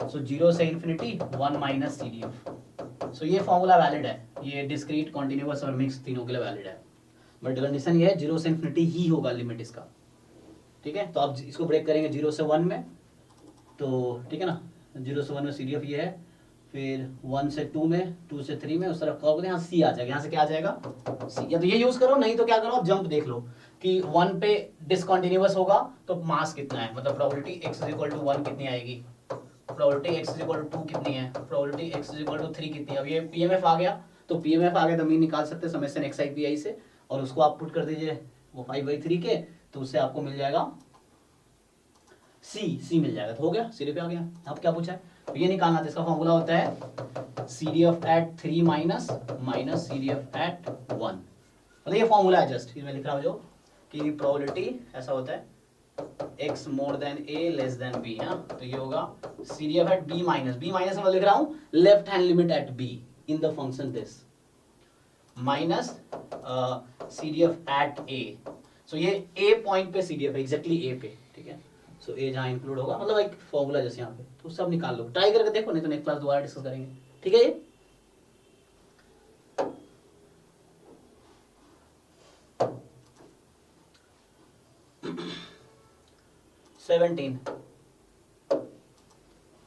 तो 17 क्या कह रहा है कि यहाँ पे कि if the marginal probability density function PDF, if the marginal PDF function of the kth order statistics of a random sample of size 8, तो n की वैल्यू 8 है, from a uniform distribution 0 2, तो x तो हो गया यूनिफॉर्म 0 2, अच्छा this, तो उसके लिए आपको क्या देखा, kth ऑर्डर स्टैटिस्टिक्स का डिस्ट्रीब्यूशन दे रखा है, लाइक ये x के जो है उसका पीडीएफ है एक्स के का, केथ ऑर्डर स्टैटिस्टिक्स का पीडीएफ है। तो आप लोग बताइए क्या करेंगे इसमें। एक यूनिफॉर्म 01 के लिए थ्योरम है, बताइए कैसे करेंगे, उसको यूज कर सकते हैं क्या? सर ऑर्डर स्टैटिस्टिक्स का जो स्टैंडर्ड पीडीएफ होता है वो लिख लेंगे, उससे भी फिर के अच्छा, ला देंगे। उससे भी हो जाएगा राइटली। यस, एक और तरीका वो भी है। हाँ मतलब लाइक बीटा फॉलो करेगा ना ये के का मान माइनस के प्लस 1 से। लेकिन वो तो आपका यूनिफॉर्म 01 के लिए है ना, थ्योरम चेक कीजिए। बीटा के लिए अपॉन 2 से डिवाइड कर दीजिए। हाँ हाँ राइट। तो आप ऐसा करना चाह रहे हैं कि अगर मैं y मान लो x/2 ले लेता हूँ तो ये यूनिफॉर्म 01 हो गया। अब मैं x/2 के लिए सोच लूंगा, कोई प्रॉब्लम नहीं। हाँ तो अब आप यहाँ सिंपली y के जो होगा, लेकिन ये बीटा रहेगा वो लिखना आरएस ऑर्डर का स्टैटिस्टिक्स, ठीक है आप उससे क्योंकि भी, वो भी बीटा ही फॉलो करता है ना। हाँ हाँ हाँ, तो उससे भी आ जाएगा डायरेक्टली, उससे भी आ जाएगा। थोड़ा सा पैरामीटर जो आप बोल रहे हैं ना उसमें थोड़ा डिफरेंस आएगा 2 के होने की वजह से। डिफरेंस आएगा क्योंकि इधर 2 से डिवाइड है। हाँ तो उससे anyway आप ये डायरेक्टली बता सकते हैं। अगर मैं वैसा करता, मान लो चलो हम इससे ही करते हैं, तो आप लोग क्या आता है बीटा का पीडीएफ, मतलब केथ ऑर्डर स्टैटिस्टिक्स अगर हम लिखेंगे, मान लो वाई के ही लिख रहा हूँ मैं, इसका पीडीएफ क्या नहीं, वाई के का डिस्ट्रीब्यूशन हम लोग जानते हैं, बीटा होगा विथ पैरामीटर के कॉमा n माइनस के प्लस 1, यही है ना। तो वाई के लिए लिख रहे हैं, तो इसका अगर मैं पीडीएफ लिखता हूं तो क्या होगा, y की पावर कितना, y की power k minus 1 k minus 1, हाँ 1 माइनस वाई की power 1 minus plus 4 n minus k n minus के प्लस 1 माइनस 1, तो वही हो गया। और आगे कुछ 1 बीटा है ना, k कॉमा दिस होगा। एनीवे आप कंपेयर कर लो पावर जस्ट, तो y क्या ही होगा, y क्या ही होगा समाउ x/2 या कुछ उस तरह से आएगा, तो हमें कोई टेंशन नहीं, मतलब k चाहिए ना। तो मैं कंपेयर कर लेता हूँ, जो k माइनस 1 है वो कहीं ना कहीं x के पावर के इक्वल आएगा, क्योंकि y कहीं ना कहीं x के टर्म में है ना, लीनियर टर्म है ना, तो ये आ जाएगा। हमें कोई प्रॉब्लम नहीं है। तो यहाँ से मैं ऐसा कर सकता हूँ, एक तरीका ये भी है, k माइनस 1 को हम 6 रख लेते हैं, और यहाँ जो n माइनस k है उसको हम क्या रख देंगे, पावर क्या है यहाँ पे, मतलब यहाँ 1 माइनस वाई है, फिर से मैं समझता हूँ y अगर x/2 रखोगे तो क्या हो जाएगा, 2 माइनस x नहीं हो जाएगा, ठीक है ना। हाँ तो उस तरह से, तो मैं बस पावर कंपेयर कर रहा हूँ। तो ये हमारे पास 2 है और n तो 8 था, तो n को 8 रख देते हैं। सो 8 माइनस k इज 2, चेक कीजिए ये 2 या 1, सॉरी मिस्टेक किया मैंने, ये 1 है ना, सॉरी ये 2 क्यों, हाँ 1 लेंगे। वो मैंने मिस्टेक कर दिया ना, ये पावर 1 है, तो पावर 1 है, तो यहाँ से क्या आ गया k की वैल्यू 7, और यहाँ से भी 7, तो कॉन्साइड कर रहा है, मतलब ये सही है, तो 7 होना चाहिए। एक ये तरीका, अदरवाइज सिंपल है कि आपके पास फॉर्मूला है ऑलरेडी rth ऑर्डर स्टैटिस्टिक्स का, ठीक है ना, या kth ऑर्डर स्टैटिस्टिक्स का फॉर्मूला है मेरे पास पीडीएफ का, डायरेक्टली मैं वो लिख लूंगा कि n factorial upon k factorial n minus k factorial, जो फॉर्मूला है जस्ट आप फॉर्मूला लिखिए और कंपेयर कर लीजिए डायरेक्टली, तो डायरेक्टली हो जाएगा। ठीक है, दोनों तरीके से आप कर सकते हैं। चलिए 18 देखते हैं। सो 18 क्या कह रहा है कि ये जो xn अल्फा है सीक्वेंस है इंडिपेंडेंट का, ठीक है, इंडिपेंडेंट रैंडम वेरिएबल का। सो इस तरीके से है कि xn की वैल्यू जब 1 है तो मतलब ये pmf दे रखा है, मैं सिर्फ xn लिखता हूं, तो ये दे रखा है 1/n की पावर 2 अल्फा, और xn की वैल्यू 0 है तो इसकी प्रॉपर्टी है 1 माइनस n की पावर 2 अल्फा। ये है S एक सेट है, सेट ऑफ अल्फा जो कि मोर देन 0 सच दैट ये xn sequence converges to, so xn converges to 0 almost surely, ठीक है, as n tends to infinity. तो आपसे पूछ रहा है कि इन्फिमम ऑफ s क्या होगा, मतलब अल्फा की मिनिमम वैल्यू क्या हो सकती है, मतलब वो सेट है तो उसकी इन्फिमम मतलब अल्फा की मिनिमम वैल्यू क्या होगी। सो बताइए ऑलमोस्ट श्योर कन्वर्जेंस में कौन सा थ्योरम लगा सकते हैं, डेफिनेशन पे भी जा सकते हो आप लोग बताइए क्या करेंगे।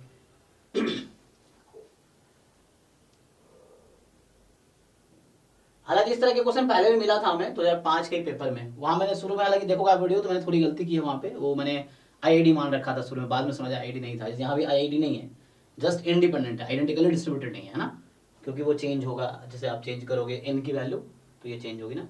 तो अल्फा की वैल्यू फाइंड करना है या infinity of s? Alpha alpha तो बात वही है ना, इन्फिमम का मतलब क्या हुआ, वो अल्फा जिसके लिए कन्वर्ज कर रहा है 0 पे, बात तो वही है ना। जैसे इन्फिमम का क्या मतलब है आपका, इसमें क्या है, वो सारे अल्फा है जिसके लिए ये सीक्वेंस 0 पे कन्वर्ज कर जाए ऑलमोस्ट श्योरली, मतलब वही है ना, चेक कर लीजिए कि S is a collection of alpha for that, मतलब फॉर एग्जांपल S आपका इंटरवल आ गया, मान लो 0 से, एग्जांपल तौर बोल रहा हूँ 0 से 1 फॉर एग्जांपल, तो यहाँ इन्फिमम क्या आप 0 ले लेंगे ना आप, तो वही कह रहा है S क्या है, set of intervals of alpha है ना, set of values of alpha. तो ये हो नहीं पाया था सर, बता दीजिए। ऐसे करते हैं। तो आप लोगों ने थ्योरम पता है बोरेल कैंटिल लेमा?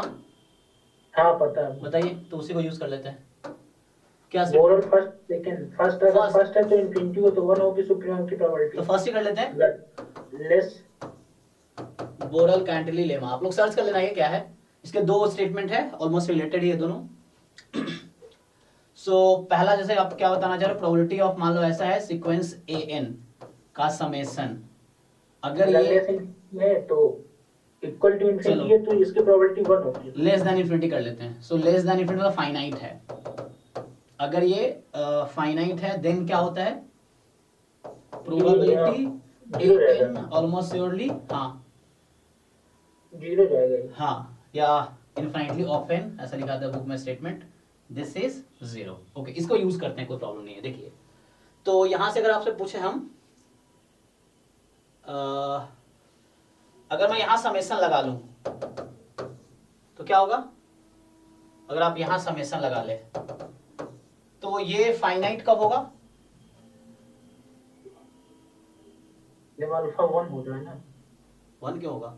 आप सोचिए, ये सीरीज का वो पी सीरीज आपने पढ़ा होगा ना, सीरीज पी सीरीज n की पावर p पावर 1 होगी जब 1 by 2 alpha equal to more than 1 होना चाहिए ना, मोर देन 1। कैसे ग्रेटर देन हाँ, वन p बाय टेस्ट है ना। तो p टेस्ट में क्या होता है कि this should be more than 1, तो alpha should be more than half, तो उसके लिए कन्वर्ज करेगी, और उसके लिए ये ऑलमोस्ट श्योरली, तो यहाँ से क्या हो जाएगा, तो यहाँ से क्या मिला मुझे, तो इसको कंटिन्यू करते हैं आगे, इसका क्या कंक्लूजन आएगा उस थ्योरम से।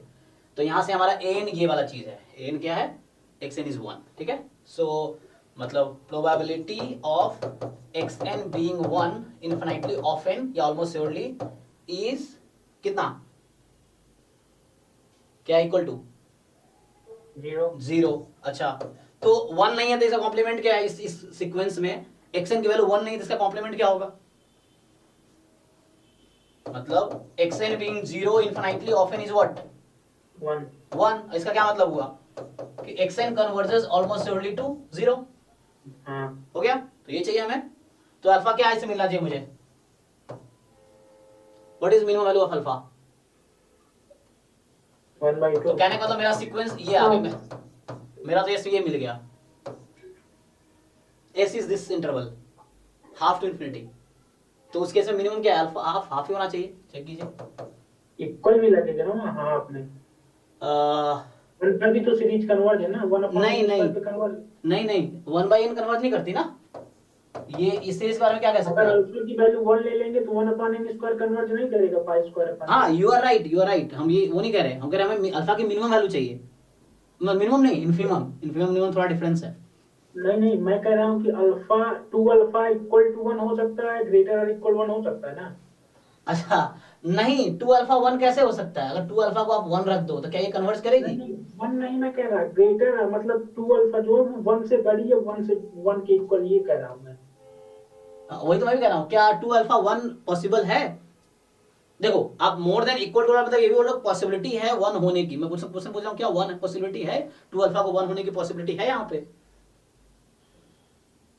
बाकी लोग बताओ। नहीं होगी, नहीं, सिर्फ डाइवर्जेंट होगी। क्योंकि वो ये सीरीज डाइवर्जेंट होती है तो प्रॉब्लम हो जाएगी। तो इसलिए इसने मिनिमम नहीं पूछा, आप देखोगे इन्फिमम सेट का इन्फिमम पूछा है, और इन्फिमम क्या होता है, इन्फिमम सेट का मेंबर नहीं भी होता है, ऐसा भी हो सकता है, आपको पता होगा ऑब्वियसली कि मिनिमम और इन्फिमम में भी डिफरेंस है, कि मिनिमम जो है सेट का मेंबर होना चाहिए, इन्फिमम जरूरी नहीं सेट का मेंबर हो, है ना, जो मिनिमम वैल्यू जरूरी नहीं है ना।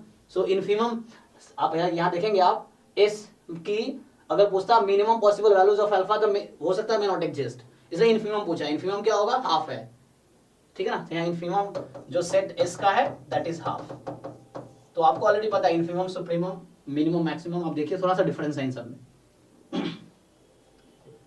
ठीक है। तो इन्फिमम और मिनिमम में डिफरेंस है, सेम वर्ड नहीं है, मिनिमम और इन्फिमम थोड़ा सा डिफरेंस है, वो आपको देखना पड़ेगा। सर ये एक बार फिर से बता दो, बोरेल कैंटिलीवर। हाँ, उसका मैं स्टेटमेंट लिख देता हूँ। सो बोरेल कैंटिलीवर आप अगर सर्च कर ले, मैं फिर समझा देता हूँ। तो कोई सिंपल बोल रहा है कि ये एक सीरीज है, समेशन प्रोबेबिलिटी ऑफ an क्या है, कोई सीक्वेंस ऑफ रैंडम या सीक्वेंस ऑफ इवेंट ले लो, चलो ये सीक्वेंस ऑफ इवेंट है, a1 a2 a3 a4 an sequence of event है। तो बोल रहा है कि समेशन प्रोबेबिलिटी ऑफ an अगर फाइनाइट हुआ, ठीक है, अगर ये फाइनाइट हुआ देन ये जो प्रोबेबिलिटी ऑफ an है उसकी प्रोबेबिलिटी जीरो होगी, इनफाइनाइटली ऑफ n, मतलब ऑलमोस्ट श्योरली जीरो होगा। मतलब ये ऐसे स्टेटमेंट है कि an की वैल्यू या an will occur infinitely many times, उसकी प्रोबेबिलिटी जीरो है। या बुक में थोड़ा लैंग्वेज आप देख सकते हो, उसका लैंग्वेज कई बार लैंग्वेज में लिखा रहता है कि an will occur infinitely of n, this is probability zero. ये अच्छा, दूसरा पार्ट क्या है? ये पहला पार्ट था। इसी में दूसरा पार्ट क्या होता है आप देखोगे, वहां लिखा रहता है सेकंड पार्ट जो इसी का है कि प्रोबेबिलिटी ऑफ an अगर इन्फिनिटी हो गया तो इस केस में probability an infinitely of n या ऑलमोस्ट श्योरली क्या होगा, ये सीरीज डाइवर्ज कर रही है। अब तो डाइवर्ज कर रही है तो ये 1 होगी। तो ये थ्योरम का स्टेटमेंट है कि अगर ये फाइनाइट है सीरीज तो this will take value only 1 और 0। मुझे याद आ रहा है मैं मद्रास में इंटरव्यू दे रहा था, IIT मद्रास में, तो मुझे उन्होंने पूछा था कि ये कॉइन को मैं इनफिनाइट बार टॉस कर रहा हूं तो क्या प्रोबेबिलिटी इनफिनाइट बार हेड आएगा। समझ लो आप, एक कॉइन को मैंने इनफिनाइट बार टॉस किया तो क्या प्रोबेबिलिटी इनफिनाइट बार हेड आएगा, आप बताओ सोच के। इसी थ्योरम से होगा वो। उसमें मुझे नहीं आया था, मुझे अब समझ आया कि वो था, उसमें मुझे आया ही नहीं था, पूछा क्या उसने, 1 होगा ना सर, है ना। तो यहाँ पे यस देखिए अब हाफ चेक कीजिए, तो अगर आप हाफ रख देंगे हर बार हेड आने की प्रोबेबिलिटी हाफ है ना, तो प्रोबेबिलिटी समेशन हाफ कितना हो जाएगा, जहाँ तक मुझे आइडिया लग रहा है ये समेशन हाफ प्लस इन्फिनिटी है, क्योंकि हेड की धर्मा प्रोबेबिलिटी हाफ ही है ना, तो ये इन्फिनिटी हो गई। इसका मतलब है कि head infinitely of n this is 1, हाँ ये 1 हो जाएगा ना। तो इस तरह क्वेश्चन इंटरव्यू में पूछ लेते हैं, तो डायरेक्टली इस थ्योरम पे बेस जाओ। इस कांसेप्ट पे सर एक और क्वेश्चन है इसी पेपर में, अच्छा वो अब समझ आ रहा है। ओके ओके, हाँ मुझे भी बाद में समझ आया, तब मुझे नहीं समझ आया था। ऐसे होता है जब हम यूज करते हैं तो समझ आता है। ठीक है, तो ये बोरल कैंटिलीवर में लगा ले रहा था, लेकिन वो एक्चुअली में वो हार्मोनिक सीरीज का जो कांसेप्ट है वो वहां पर मैं कंफ्यूजन में था कि मिनिफियम किसका पूछ रहा है। हाँ। सवाल समझ गया कि बोरल कैंटिलीवर सही लगेगा, बट हाँ यहाँ थोड़ा सा हुआ है, इन्फिनिटी ऑफ एस पूछ रहा है। तो एस क्या है? सेट ऑफ अल्फा जो कि पॉजिटिव है such that this x n should convert to 0 almost surely. तो ये ऑलमोस्ट श्योरली की बात बोरल कैंटिलीवर करता है, हालांकि strong law of large number भी करता है। इसके लिए मैंने 2-3 बुक भी पढ़ डाला सवाल करते करते। कोई बात नहीं, गलतियां हमसे भी सबसे ये होती आगे पूछो तो सही में थोड़ा इजी बता। कोई दिक्कत नहीं है, तो होता है गलतियां, है ना। और इसी पे एक और थ्योरम है strong law of large number, वो एक्स बार की कन्वर्जेंस की बात करता है कि जो एक्स बार है वो that will converge almost surely to mu, है ना। Population moment will converge almost surely to sample, उल्टा बोल दिया, sample moment will converge almost surely to population moment. तो वो strong law of large number है। चलिए नेक्स्ट पे आते हैं। तो यहाँ से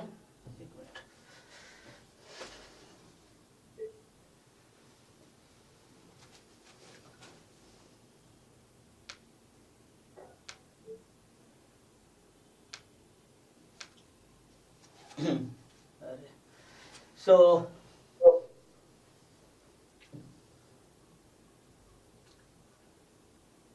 क्या कर रहा, अच्छा मुझे लग रहा है क्या हुआ? ये पूरा पेज चेंज होगा एक बार में ना। हाँ वो 2021 का है पेपर है ना? नहीं वो सेटअप गड़बड़ कर दिया मैंने। ठीक है करते हैं इसे, यही था ना, अगला यही होगा। तो लास्ट कौन सा था? 18 था ना लास्ट वाला। वो जो बीच में सर्कल है ना उसको साइड कर दो। वो तो ठीक है, सेटअप करना पड़ेगा। 19 ही होगा, 19 18 था वो, ठीक है ना। अच्छा वो 18 था ना, ठीक है, तो 19 से करते हैं। हाँ वास्प सेट कर देंगे। सो 19 में क्या आपका कि X N be a sequence of independent IID है, random variable each having uniform distribution on 0 2। ठीक है, तो पूछ रहा है कि Zn है। ठीक है, तो हालांकि लॉग की थोड़ी सी प्रॉपर्टी आप यूज करोगे तो आपको दिख रहा होगा ये क्या कन्वर्ट हो जाएगा। ये मतलब लॉग का हम फॉर्मूला यूज कर ले तो 1/n बाहर माइनस बाहर और समेशन, ठीक है ना, log 2 माइनस xi। और हालांकि फिर से यहाँ उन्होंने थोड़ा सा घुमाया ना, यूनिफॉर्म 0 1 होता डायरेक्टली हम बोल पाते तो कोई दिक्कत नहीं, उसके हिसाब से हम चेंज कर लेंगे। सो हमें पता है कि अगर x यूनिफॉर्म 0 1 होता है, थ्योरम है, तो माइनस log x क्या फॉलो करता है, उस पे ही है ये एक्सपोनेंशियल 1। ठीक है, तो ये आपका थ्योरम इस पे हो जाएगा। ये आप x/2 लिख लो, जहां x है ना उसको x/2 कर लो आप फिर से, मतलब आप नया y ले लो x/2 और उससे ट्राई करके देखो, तो y हो गया यूनिफॉर्म 0 1। अब y पे ये थ्योरम लगा लो, या थोड़ा और दिक्कत हो तो आप 2 टाइम, इसमें थोड़ा आसान पड़ सकता है आपको। ये कितना होता है का स्क्वायर 2 या एक्सपोनेंशियल 2, मतलब जिसका मीन 2 हो, एक्सपोनेंशियल जिसका मीन 2 हो, तो ये भी लगा सकते हैं आप 2 से मल्टीप्लाई करके दोनों तरफ, तो उससे भी हो जाएगा। तो ये थ्योरम यूज कीजिए, हो जाएगा इजीली इस रिजल्ट से कि y पे आप ये रिजल्ट अप्लाई कर लो। तो आ जाए क्या है x, हाँ सर 2 माइनस एक्स भी यूनिफॉर्म ही तो करेगा। यस यस, जैसे आप जानते हो कि x अगर यूनिफॉर्म 0 1 है तो 1 माइनस एक्स भी यूनिफॉर्म 0 1 होगा।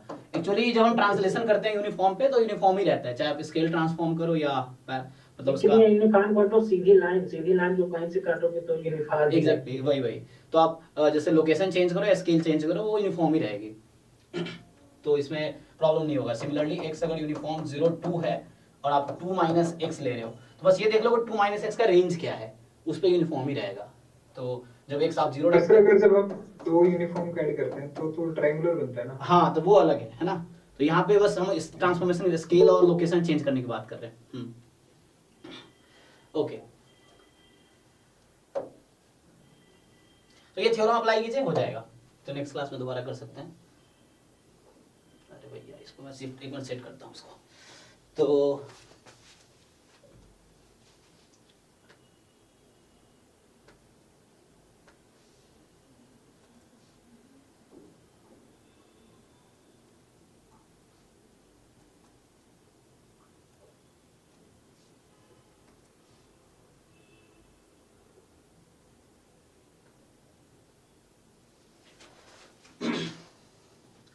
ओके तो हो गया। तो ये 19 20 अभी नहीं करते, ये मार्कोव चेन का है। 20 to 1 करते हैं, ठीक है। हाँ तो ये कह रहा है कि 0 2 जो है रियलाइजेशन है, मतलब ऑब्जर्व्ड वैल्यू है रैंडम वेरिएबल का of random sample of size 2। तो लाइक x1 x2 मान लीजिए रैंडम सैंपल है साइज 2 का, तो x1 की वैल्यू है ना x1 x2 0 या 2 ले सकता है कोई एक वैल्यू, ऑब्जर्व्ड वैल्यू है। अच्छा एक का 0 एक का 2 इस तरह से समझिए। तो from binomial distribution with parameter है ना 2 and p।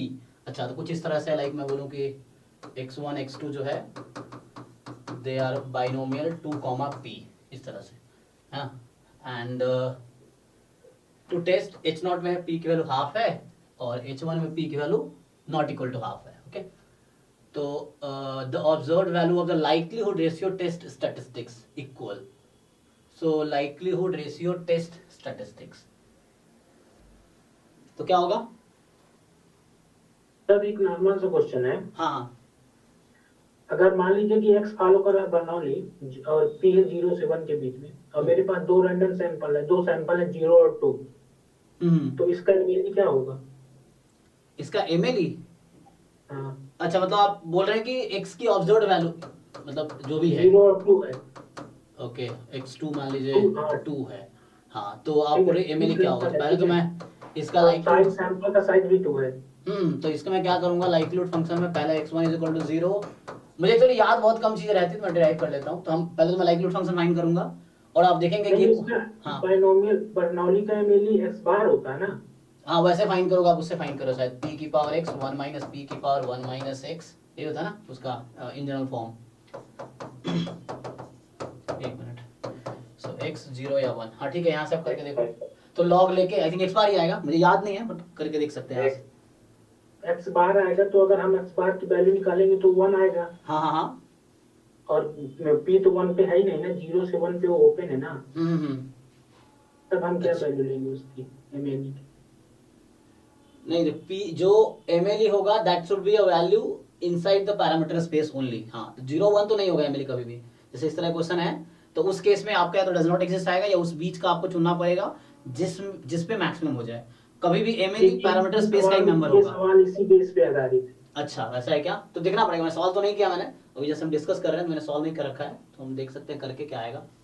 तो है ना जैसा भी आइडिया ले सकते हैं। तो लाइक्लीहुड रेशियो टेस्ट लगाओ पहले। ये कैसे फाइंड करोगे आप लाइक्लीहुड रेशियो टेस्ट स्टैटिस्टिक्स कैसे आएगा। लाइक्लीहुड रेशियो टेस्ट में क्या करते हैं कि h0 और h1 की वैल्यू रखेंगे। h0 हमारे पास है और h1 में हमें एमएलई का इस्तेमाल करनी है। Yes. हाँ अच्छा तो आप ये कह रहे हो कि एमएलई इसमें क्या होगी। एक्चुअली तो आप ये कोई भी जो जिन्होंने ये टॉपिक पढ़ा है तो आप जानते हो सिंपल वर्सेस सिंपल में बहुत इजी सा हो जाता है ना कि लाइक्लीहुड इसमें क्या होता है, अलग ऐसा लिखा होता है supremum of L theta when theta belongs to big theta not. Theta not क्या है, पैरामीटर स्पेस अंडर h0 और अपॉन आता है supremum of L theta. L is likelihood function and यहाँ लिखते हैं supremum over theta belongs to big theta पूरा। तो ये फुल पैरामीटर स्पेस है। तो फुल पैरामीटर स्पेस पे जो भी मैक्सिमाइज करेगा उसी को हम एमएलई कहते हैं, डेफिनेशन है। तो इसलिए हम लोग आप जानते हो कि डिनोमिनेटर में थीटा के प्लेस पे हम क्या रखेंगे, एमएलई रखेंगे, है ना, थीटा की जगह एमएलई रखेंगे। अब वो एमएलई कैलकुलेट करना पड़ेगा यहाँ से कि क्या आएगा इसमें, तो करके देख लो, कोई दिक्कत नहीं। 0 2 है ना, तो इसको आप फाइंड करके देख लो ये कितना आता है। 108 पे कितना आएगा प्रोबेबिलिटी, पी की पावर कितनी, सैंपल साइज क्या है, अच्छा ये तो बर्नौली है ना, x1 x2 तो ये हो गया तुम्हारा 0 मतलब 1 माइनस पी, है ना। और ये सर बाइनोमियल का लाइक्लीहुड लिखने में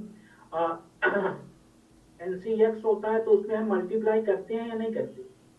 एनसीएक्स, अच्छा लाइक्लीहुड फंक्शन में, हालांकि इससे कोई हमें फर्क भी नहीं पड़ेगा क्योंकि हमें तो पी वैसा चाहिए जो मैक्सिमाइज करे। तो अब कोई कांस्टेंट मल्टीप्लाई करते तो कोई मैक्सिमम वैल्यू नहीं चाहिए ना मुझे, हमें तो वो मतलब जैसे हम कह रहे हैं कि जैसे लाइक्लीहुड फंक्शन लिखने में x1 x2 सारे सैंपल लिया जाता है, ठीक है। तो बर्नौली बाइनोमियल में एनसीएक्स होता है, तो हम डायरेक्ट सैंपल का लाग ले, उसका लाग ले पीडीएफ का, या फिर उसमें सैंपल लिखें, लाइक्लीहुड लिखें?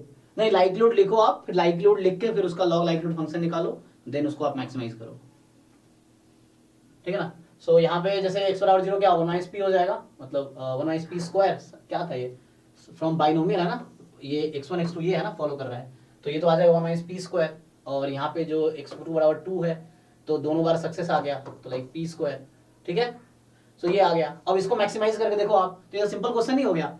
आपके पास p की वैल्यू 0 से 1 में है, तो क्या आप इस फंक्शन को मैक्सिमाइज कर सकते हो, डायरेक्टली कर लो, या लॉग लेना है तो लॉग लेके कर लो, क्योंकि लॉग लेने से क्या होगा, क्रिटिकल पॉइंट पे इफेक्ट नहीं पड़ेगा। मतलब इस फंक्शन में क्रिटिकल पॉइंट वही आएगा जो लॉग लेके आप डिफरेंशिएट करके करोगे, तब भी वही आएगा। और इसको डिफरेंशिएट करो तो निकालो किस पॉइंट पे मैक्सिमम है ये। मुझे लग रहा है हाफ पे मैक्सिमम होगा, जहां तक मुझे ऐसा आइडिया लग रहा है। चेक करो एक बार, हाफ पे ही मैक्सिमम होगा ये, क्योंकि 0 या 1 रखेंगे तो कहीं हर बार 0 हो जा रहा है, तो ये हाफ पे जाकर मैक्सिमम होगा, ऐसा मुझे लग रहा है, मैं श्योर नहीं हूं। तो आप करके देखिए, इसको डिफरेंशिएट कीजिए पी के रेस्पेक्ट में, 0 पुट कीजिए, देखिए पी क्या आता है। इजी बनाना है तो लॉग ले लो, फिर डिफरेंशिएट करो और 0 पुट करो। सो आप लोग मैक्सिमाइज कीजिए इस फंक्शन को, लाइक्लीहुड फंक्शन को मैक्सिमाइज करते हैं, उससे मुझे पी की एमएलई मिलेगी। एमएलई मिल गई तो लाइक्लीहुड रेशियो टेस्ट यहां से आ जाएगा। तो न्यूमरेटर में पी को हाफ रखना है और डिनोमिनेटर में देखो क्या आता है।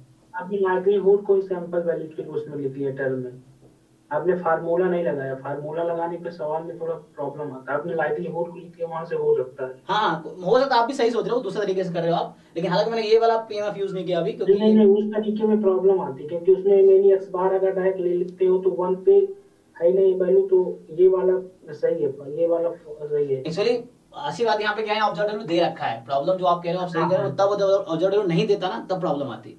यहाँ इन्होंने दे रखा है इसलिए इजी हो गया है। तो इसलिए हमने डायरेक्टली यूज कर लिया, क्योंकि डिस्क्रीट में लाइक्लीहुड फंक्शन निकालना डिफिकल्ट टास्क है। अगर वैल्यूज नहीं दे रखी है आपको, तो जैसे हम कॉन्टिन्यूअस में लिख देते हैं, जस्ट प्रोडक्ट fxi लिख देते हैं ना, लेकिन डिस्क्रीट में प्रॉब्लम आती है। वैसे अगर जब नहीं दे रखा ऑब्जर्व्ड वैल्यू, तो डिस्क्रीट में प्रॉब्लम आएगी लाइक्लीहुड निकालने में, इसलिए इन्होंने दिया है। ठीक है ना। अब देखिए जहां तक मुझे आइडिया लग गया कि ये हाफ आना चाहिए। अब करके देख लो, वेरीफाई कर लो आप लोग। Just maximize this function with respect to p, maximum value of function at what point, वो p बताना है आपको जिसके लिए मैक्सिमम हो जाए।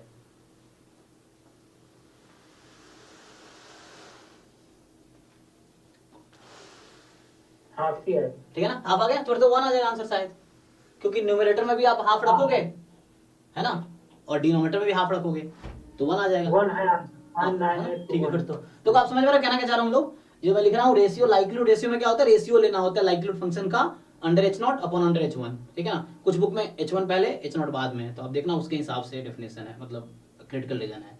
तो मैंने h0 अपॉन h1 लिखा है। सो लाइक यहाँ पे क्या है कि अब यहाँ h0 में p क्या था, मेरा हाफ था, तो डायरेक्टली मैं p की जगह थीटा की जगह p रखना, तो हाफ रखूंगा मैं, ये लाइक्लीहुड फंक्शन है ये, इसमें हाफ रखूंगा अपॉन डिनोमिनेटर। मुझे देखना था कि p की ऐसी कौन सी वैल्यू है जिसके लाइक्लीहुड मैक्सिमम हो जाए, क्योंकि यहाँ इन्होंने स्पेसिफाई नहीं कर रखा है, ठीक है। तो स्पेसिफाई होता तो डायरेक्टली वो यूज कर लेते, नहीं कर रखा था तो यहाँ हमें एमएलई निकालना पड़ा। एमएलई क्या होता है, जिस पैरामीटर के लिए लाइक्लीहुड फंक्शन मैक्सिमम हो जाए, तो हमने यहाँ फाइंड किया, ये p मुझे हाफ ही मिला, तो न्यूमरेटर डिनोमिनेटर सेम ही हो गया, तो कट के 1 आ गया, तो इसका आंसर 1 हो जाएगा।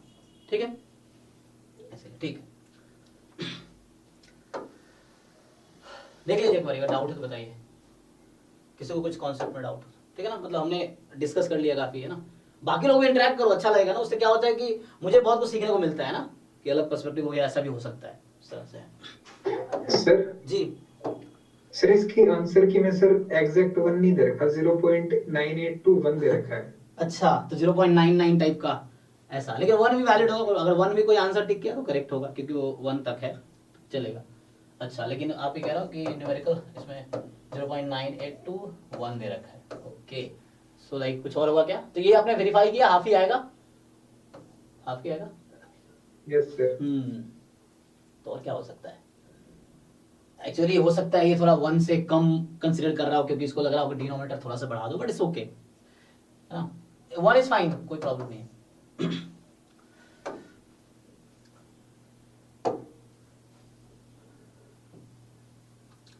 ये तो इजी सा है 22, जस्ट डेफिनेशन बेस्ड। इसमें क्या है कि x भी random variable having PDF this, तो आपको इसका एक्सप्रेशन क्या है, y डेफिनेशन यूज करो, 4/3 जस्ट इंटीग्रेशन करना है, this time into this time. Sir actually हाँ उस क्वेश्चन में अल्टरनेटिव हाइपोथेसिस दिया था कि p does Not. Not equal to 1/2, okay, तो 1/2 से ग्रेटर ले या लेस ले तब जाके वो वैल्यू आंसर सही आएगा। ओके, जैसे हमको 1/2 लेना ही नहीं है वहाँ पे, हाँ अगर अच्छा 1/2 भी आए तब भी नहीं लेना है, क्योंकि वहाँ पे ऑलरेडी h1 दे दिया कि 1/2 ले ही नहीं सकते। बट चलो अच्छा ठीक है, ओके। तो 1/2 पे कितना मास आता, अगर मैं बात करूं इससे क्या ही फर्क पड़ेगा, जैसे अब 1/2 से अगर लेस भी लेंगे ना, तब भी वो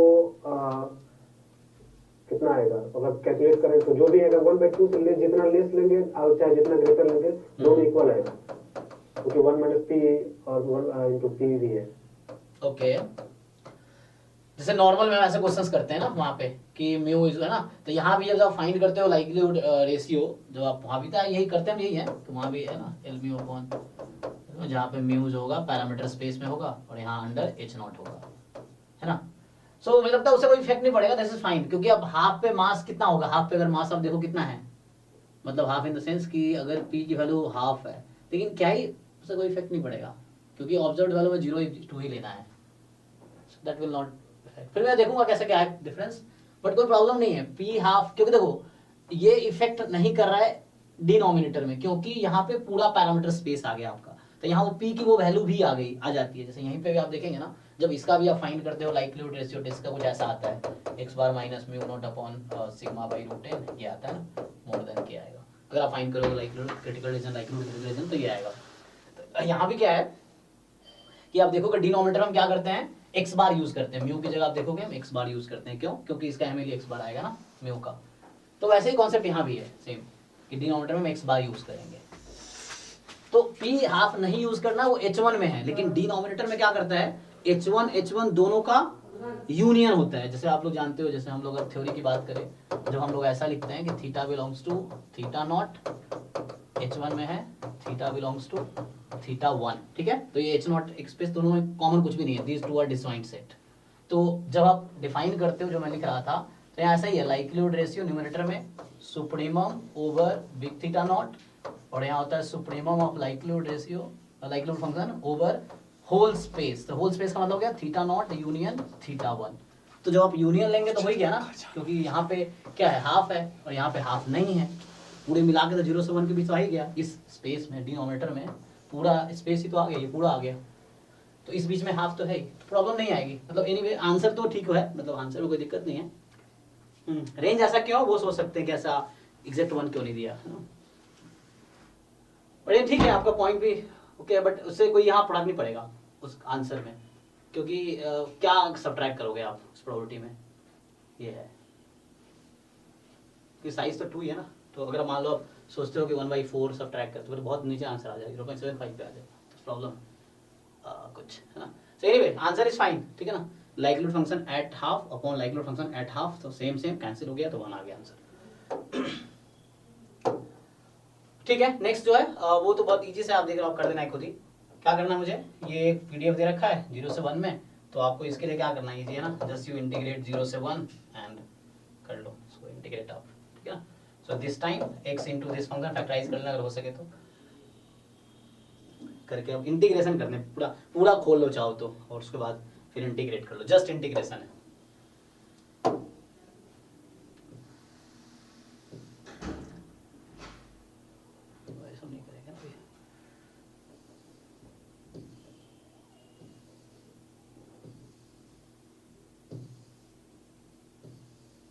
ऐसा मैथ पार्ट है तो मैथ पार्ट तो बाद में होगा।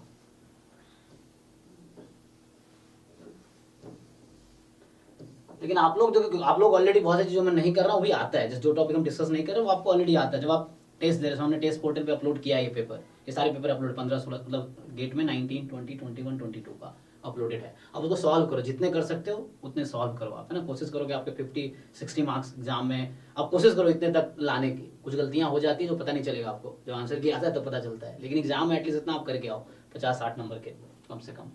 और मतलब एक्यूरेसी भी अच्छा होनी चाहिए उसके लिए, तो उसे अटेम्प्ट करो। जैम के भी सारे पेपर करो आप, अभी हम करेंगे इसके बाद 21 का कर रहे हैं, फिर 22 का करेंगे, फिर जैम एक बार देख लेंगे। जैम में ज़्यादा टाइम नहीं दूंगा मैं, आपको ज़्यादा करना है, सिर्फ डाउट डिस्कस करेंगे। आप डाउट बताओगे वही करेंगे जैम वाले में, फिर हम वापस आएंगे इस टॉपिक पे। ठीक है, यहाँ पे आ जाते हैं। सो 31 so कह रहा है कि x be a random variable having Poisson distribution such that ex square is 110।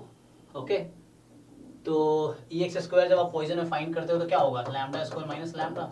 Check करो, तो यहाँ से लैम्डा की कुछ वैल्यू आएगी, बताइए क्या आएगी। प्लस लैम्डा होगा, माइनस प्लस, चेक कर लीजिए। हाँ ओके, तो अच्छा हाँ, variance is ex square minus ex का होल स्क्वायर, तो आप माइनस को राइट में भेज रहे हैं, प्लस, ठीक है फाइन। तो यहाँ से ये आ गया 10। ठीक है, तो यहाँ से लैम्डा आपका 10 आ गया, है ना। लैम्डा इंटू लैम्डा प्लस 1, तो ये 10 गुने 11, सो 10 आ गया। नेगेटिव नहीं लेना, लैम्डा इज पॉजिटिव है तो नेगेटिव वाला कंसीडर नहीं कर रहे। सो लैम्डा 10 आ गया मुझे, तो मुझे मिल गया कि x का डिस्ट्रीब्यूशन जो है पॉइजन विथ 10 पैरामीटर वैल्यू 10। अब x की पावर n, और ये बोल रहा है फाइंड करो। ठीक है, करो, क्या दिक्कत है। अगर मुझे चेक करना कोई पर्टिकुलर n के लिए भी मैं कर सकता हूँ, है ना। अगर आपसे पूछ लिया जाए कि चलो जैसे n को मैं, के लिए कर लीजिए ना, चलिए 2 के लिए कर लेते हैं, ठीक है, या 1 के लिए। हाँ हाँ, इसको ऐड के लिए करके देख लो, वही ना चाहिए। ठीक है, वही कर लेते हैं। तो आप चेक कीजिए क्या ऐसा हो रहा है, तो ये ऐसा है, बस ये चेक कर लेते हैं। तो ex स्क्वायर हमें दे ही रखा था 110।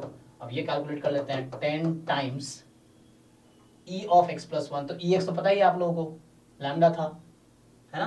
तो लैम्डा कितना है 10 प्लस 1, क्योंकि e1 1 है, कितना आ गया 110।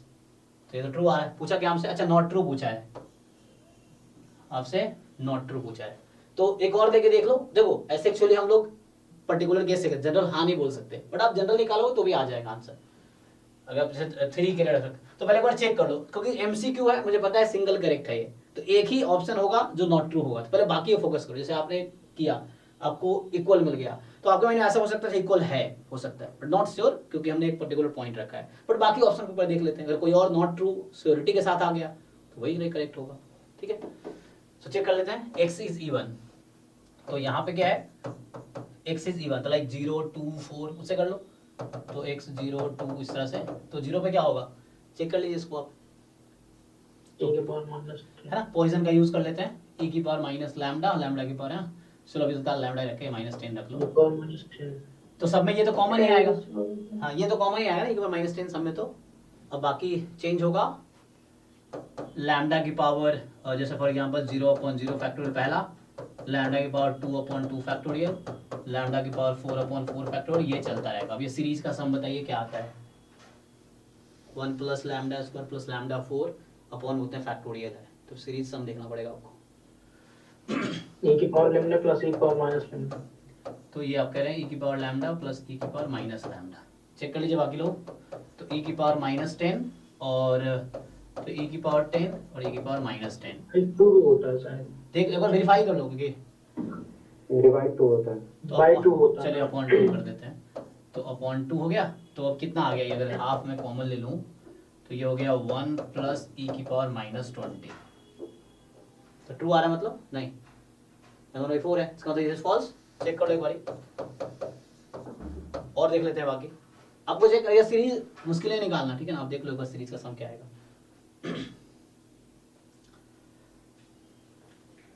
हाँ e की पावर x और e की पावर -x को ऐड कर लो ना, ऐड करके कौन सा टर्म खत्म होगा, ऑड वाला ना, ठीक है।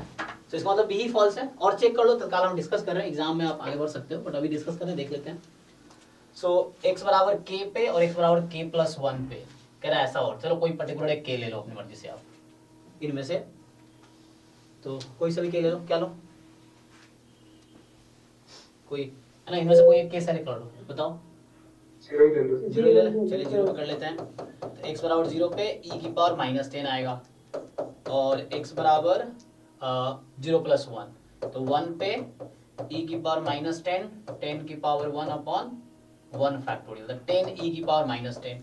अब एग्जाम में कैलकुलेटर अलाउड है तो आप देख सकते हो, ऐसे ये डायरेक्टली भी दिख रहा होगा आपको, है ना। तो क्या हो रहा है, ये तो मॉड से है ना, तो मॉड से दोनों तो सही होगा ना वो। किससे है, नहीं समझ आया। इसमें मॉड से है ना वो, यहाँ तक मतलब 8 के आगे 9 पे वो मॉड होगा, बाई मॉडल होगा ना, तो नीचे और ऊपर दोनों सही होगा, वहां तक मतलब अच्छा ओके, प्रोबेबिलिटी मैक्सिमम होगी ना। अच्छा आप उससे कर रहे हो आप। वहां से एग्जैक्ट मैक्सिमम होने हाँ ठीक है, जस्ट ऑप्शन से ट्रेक कर, अब वैसे आप चेक कर सकते हो, ठीक है। सो अगर आप मोड फाइंड कर रहे हो इसका कि किस पे मैक्सिमम, ऐसे कर रहे हो आप, अच्छा ठीक है। तो उससे भी कर सकते हो कि लाइक कि ये फंक्शन कब मैक्सिमम है, ये कहना चाह रहे हैं कि लाइक e के पास ना लैम्डा की power x upon x factorial. So आप इसका कहना चाह रहे हो इसका मोड जो आएगा वो कितना आएगा, 9, ये कहना चाहो ना आप। हाँ 9 मतलब 9 या फिर ये बाई मॉडल होता है, अच्छा तो 9 से इधर उधर थोड़ा ही वो करता है, तो ऊपर और नीचे दोनों सही, वो 9 से हाँ, इधर okay. ऊपर होगी, ऑप्शन सही। ठीक है, ऐसा हम ऑप्शन वाइज दे रहे हैं, आपका पॉइंट भी ठीक है, बट हम ऑप्शन वाइज दे रहे हैं। यहाँ से क्या मिला मुझे कि दिस इज ट्रू स्टेटमेंट, ठीक है ना। अभी इसके लिए इंट्यूशन आएगा दिस इज ट्रू, अगर ऐसे बोल रहा है तो फॉर दिस, तो अगर एक के लिए भी गलत होता है फॉल्स बोलते, बट ट्रू है। सिमिलरली आप ये भी चेक करो, ये भी ट्रू आएगा, तो ऑप्शन बी ही करेक्ट है, मतलब फॉल्स चुनना था मुझे, नॉट ट्रू चुनना था। तो ये स्टेटमेंट ट्रू आया था, एग्जांपल लेके देखिए, लेकिन ट्यूशन आया क्योंकि ट्रू हो सकता है, बट ये हमेशा फॉल्स है। आप देख रहे हो कि इसका आंसर हाफ टाइम ये आया है, बट यहाँ 1/4 टाइम ये है, तो we are sure that B option is false, बाकी ट्रू है, ठीक है। नहीं इसका मॉड 9 ही होगा, क्योंकि ये इंटीजर वैल्यू ले रहा है ना लैम्डा, तो इसका 9 ही होगा, मॉड सही है। 9 हाँ, वो कर गया। सही है। तो आपको ये करके देखो, अब बाकी लोग मोड निकाला जाता है, मोड क्या होता है, मोड का डेफिनेशन आप जानते हो।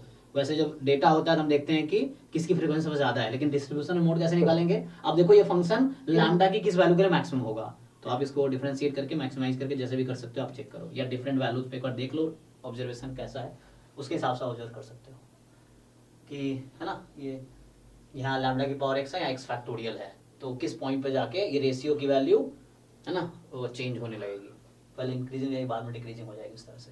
तो आपको ये देखना है कि लैम्डा क्या होगा जिसके लिए मैक्सिमम हो जाए, तो वो मोड आ जाएगा। ओके, तो 32 क्या कह रहा है, x be a random variable having uniform minus this। तो ये तो एक थ्योरम मुझे दिखा है, रवायती में थ्योरम है, आप चेक करोगे तो जब आप कॉची डिस्ट्रीब्यूशन, कॉची में हाँ कॉची डिस्ट्रीब्यूशन वाला टॉपिक खोलो, स्पीकर रवायती का जो बुक है उसमें ये थ्योरम है या एग्जांपल है, आप देख लो थ्योरम या एग्जांपल है, मुझे याद आ रहा है, तो उसमें ये है, तो उसमें आप चेक करेंगे ये स्टेटमेंट लिखा हुआ है स्पीकर रवायती में, जो कॉची डिस्ट्रीब्यूशन जहाँ पे ये टॉपिक है उसमें ये थ्योरम। कॉची का जो सीडीएफ आता है वो यूनिफॉर्म -π/2 से π/2 में हिस्से ही आता है। हाँ या ओके, तो यहाँ 1/π 1 + x² है ना, ये होता है ना स्टैंडर्ड कॉची का, हाँ स्टैंडर्ड कॉची का, और x यहाँ रियल नंबर है, ठीक है। इसका सीडीएफ अब ये पीडीएफ है। तो आप ट्रांसफॉर्मेशन यूज कर सकते हो, या अगर थ्योरम का स्टेटमेंट याद है इट्स ओके, नहीं तो आप ट्रांसफॉर्मेशन यूज कर सकते हो आप, या जैसे बता रहे हैं ना सीडीएफ निकाल के देखो क्या आता है, सीडीएफ में इंटीग्रेट करोगे आप 0 to x में, इसको -∞ से x में, तो उस तरह से कुछ यूनिफॉर्म में ही आएगा। ओके, तो यहाँ से क्या होगा, मतलब ये तो मुझे स्टेटमेंट ऐसे याद था तो ऐसे याद है, नहीं अगर आपको याद नहीं है तो then we can do what, फिर इसको प्रूफ कर सकते हैं ट्रांसफॉर्मेशन लगा के। ये और रवायती में देखो स्टेटमेंट बुक है पास, खोल के भी चेक कर लो, एग्जाम्पल है।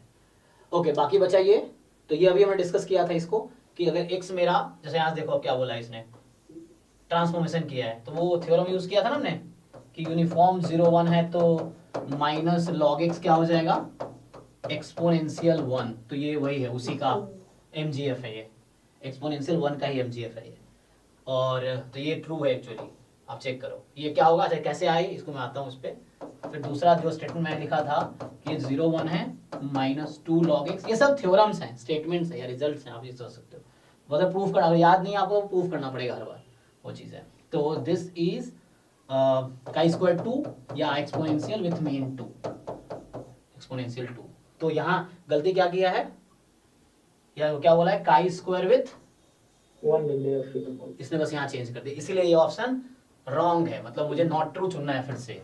तो नॉट ट्रू चुनना है तो ठीक है, मुझे नॉट ट्रू, तो ठीक है ना। तो ये ऑप्शन क्या है, ट्रू है, this is true, this is true, this is not true.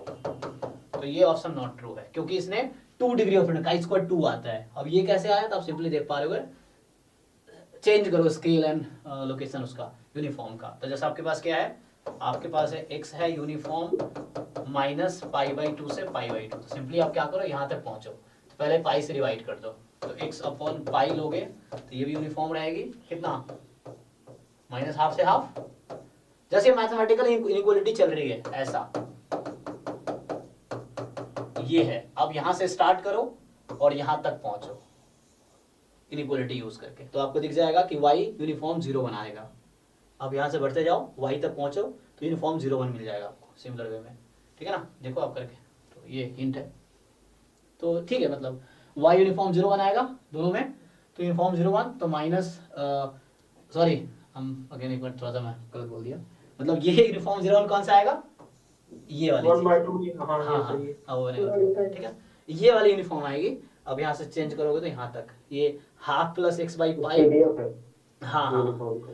अच्छा ओके, तो उससे भी कर सकते हैं। ओके, जैसे फाइन, देन उससे और आसानी से देख पाएंगे आप। अगर आप CDF फाइन कर लेते हो तो क्या होता है, किसी भी डिस्ट्रीब्यूशन के लिए, कॉन्टिन्यूअस डिस्ट्रीब्यूशन के लिए जो CDF होता है वो यूनिफॉर्म 0 1 फॉलो करता है, तो उससे भी काम हो जाएगा, ठीक है, उससे भी कर सकते हैं आप, है ना। तो चेक करना पड़ेगा आपको, ये PDF लिखा है मैंने वहाँ पे, आपको CDF निकालना पड़ेगा, तो और भी तरीके हो सकते हैं। एनीवे, तो ये जो क्वांटिटी है ये फॉलो करेगी यूनिफॉर्म 0 1। अब करके देख लो चाहो तो, सिर्फ पाई से डिवाइड किया तो ये पाई खत्म हो गया, ये 1 हो गया।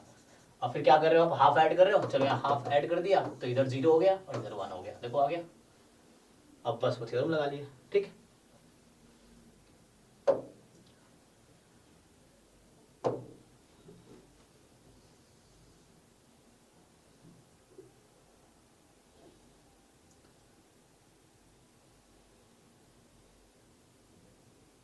अच्छा देखिए, इसको देखते हैं, तो क्या कह रहे हैं कि ओमेगा है सेट ऑफ नेचुरल नंबर, ठीक है, represent the collection of all possible outcomes of a random experiment with probability Pn। अच्छा, किसी एक नंबर में प्रोबेबिलिटी है अल्फा n, जहां n नेचुरल नंबर से कोई भी हो सकता है। Then which one of the following statement is not true, फिर से आपसे पूछ रहा है कि कौन सा ट्रू नहीं है। तो देखो फिर से मैं बोलूंगा, तो मुझे कोई ऐसा एग्जांपल बता सकते हो जो ऐसा हो रहा हो कि x is equal to n पे आप ऐसा मुझे बताओ कि वो एक PMF बना दे, कोई बता पाओगे? यस, ज्योमेट्रिक यूज कर लो, हाफ हाफ पे, p हाफ q हाफ, मतलब p हाफ ले लो, तो क्या होगा, ज्योमेट्रिक में p हाफ लोगे तो क्या बनेगा, ये 1/2 की पावर n ले लो, हो गया। देखो ये बना रहा होगा PMF। देखो इसने ऐसा कोई भी आप बनाओगे उसके लिए ट्रू होगा, तो मैंने जो चुना उसके लिए भी ट्रू ही होगा, ठीक है ना, क्योंकि इन जनरल करेक्ट होगा स्टेटमेंट। तो मैं जो एक पर्टिकुलर एग्जांपल है ना उसके लिए भी करेक्ट होगा ही, क्योंकि ये इन जनरल करेक्ट है। चाहे कुछ और भी आप लेते हो जो उसको फॉलो कर रहा है, तो उसके लिए भी स्टेटमेंट्स करेक्ट होंगे, तो उसके लिए भी होंगे, चेक कर लेते हैं।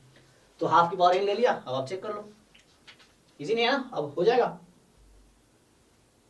अब तो आपको अल्फा n मिल गया ना, सब में अल्फा n पुट करो, ट्राई करके देखो क्या होगा। ठीक है, आप करके देखो, मैंने हिंट दे दिया, और ट्राई करके देखो, वरना नेक्स्ट क्लास में फिर पूछो, ठीक है। लिमिट लेना है, सीरीज है, यहाँ पे सीरीज का कॉन्सेप्ट यूज करना है। फिर फॉर एनी पॉसिबल इंटीजर के देयर एग्जिस्ट डिसजॉइंट सीक्वेंस का कॉन्सेप्ट यहाँ पे है, probability of union n less than इससे होगा। T और C थोड़ा बताएंगे क्या? ओके ठीक है, चलिए ट्राई कर लेते हैं। इस तरह क्वेश्चन जैम में भी आए, जैम 2022 में भी इस तरह क्वेश्चन आए। जो पहला क्वेश्चन आज डिस्कस कर रहे थे वो भी जहाँ तक मुझे आ रहा है जैम 22 या 21 में आया हुआ है वो भी। तो इतना हो गया। हाँ, अब देखो जैम में 22 में भी इस तरह के ठीक क्वेश्चन आए MSQ में। तो अभी आप जैम 22 का पेपर देखो, आपको गेट से मुश्किल लगेगा, चेक करके देखो। अब अभी हम गेट क्वेश्चन किस तरह किए ना, अब जैम 22 का पेपर चेक करो, 21 का भी, इवन 21-22 का पेपर बहुत डिफिकल्ट था। तो ओके, तो यहाँ पे क्या है, अभी हम 22 से स्टार्ट करेंगे, जैम में 22 से स्टार्ट करें, फिर पीछे जाएंगे 22, 21, 20, 19 ऐसे जाएंगे। तो चलो ट्राई। पहले ऑप्शन कोई डाउट है क्या, देख लो। नॉट ट्रू पूछ रहा है आपसे, तो ये तो ट्रू हो गया ना, उसके लिए हम अपने एग्जाम्पल के लिए चेक कर रहे हैं। ट्रू या फॉल्स, ठीक है ना, हाफ की पावर n, तो हाँ 1 बाई, ठीक है ना। इसके बारे में क्या बोलोगे आप, समेशन रूट ले रहे हैं उसका हम, तो हाफ की पावर n बाई 2 या रूट 2 की पावर क्या ले रहे हैं, n ले लो, n फ्रॉम 1 से इनफिनिटी। देखो ज्योमेट्रिक सम लगा लो, इसमें भी कन्वर्ट करेगी ना, क्या होगा, क्योंकि r लेस देन आपको फॉर्मूला पता होगा, ज्योमेट्रिक सीरीज जो इनफाइनाइट है वो कब कन्वर्ट करती है, जब मॉड r लेस देन 1 हो, मॉड r लेस देन 1 है ना, तो हो गया ना, तो ये भी ठीक है, ये भी ट्रू है। गलत यही है। बी गलत है क्या, हाँ अच्छा चेक करो एक बारी, मैं ध्यान नहीं दे रहा, फिर करके देखो क्या आ रहा है। अच्छा मैंने गलत लिखा है क्या, एक बार देख लेता हूँ, रुक जाओ, ये सही लिखा है ना, एक बार पुट करके देख लेते हैं। तो ये क्या है, 1/2 पर f/2 होगा ना। अच्छा एक मिनट में चेक कर लेता हूँ, ये रूट अल्फा है ना, तो मतलब रूट अंडर 1/2 की पावर n फ्रॉम 1 से इन्फिनिटी, हाँ ठीक है। यहाँ तक इसको थोड़ा सिंप्लीफाई करके क्या लिखूं मैं आगे, ओ इसको बताओ 1/2 टू द पावर n और इस पर हाँ अच्छा वो मैंने थोड़ा गलत लिखा था, okay okay that was my mistake, है ना। तो होल पावर n बाई 1/2 हो गया, पावर के ऊपर पावर है, तो पावर पावर मल्टीप्लाई दिस, हाँ अब चेक करो इसका कन्वर्जेंस का, तो ठीक है ना, 1/√2 के पावर यानी तो है, ठीक तो है ना, वही तो, क्योंकि वह अगर अच्छा वो भी तो ठीक ही है, क्योंकि हाफ पावर क्या ही दिक्कत है, हाँ दैट इज आल्सो फाइन। हाँ अब इसका कन्वर्जेंस में क्या दिक्कत आ रहा है, ऑप्शन में गलत है कन्वर्जन। सर इसकी जो नेक्स्ट टर्म निकालेंगे वो शायद जीरो नहीं आएगी, तो डाइवर्स कर जाएगी सीरीज। एक्चुअली सर रूट जो आएगा ना वो नेगेटिव वाला भी टर्म आएगा इसमें, अल्टरनेटिव ऐसे करके। अच्छा अच्छा एक मिनट में देख लेता हूँ, क्योंकि ये पॉजिटिव है तो रूट पॉजिटिव नहीं, रूट कभी नेगेटिव नहीं देगा एक्चुअली। एक्चुअली इस क्वेश्चन को मैंने किया तो वो अगर देखो आप ध्यान रखो, नॉट ट्रू पूछ रहा है आपसे, तो नॉट ट्रू पूछ रहा है, ऑप्शन क्या दिया है चेक कीजिए एक बार, 33 का ऑप्शन चेक कीजिए, नॉट ट्रू पूछ रहा है मुझसे।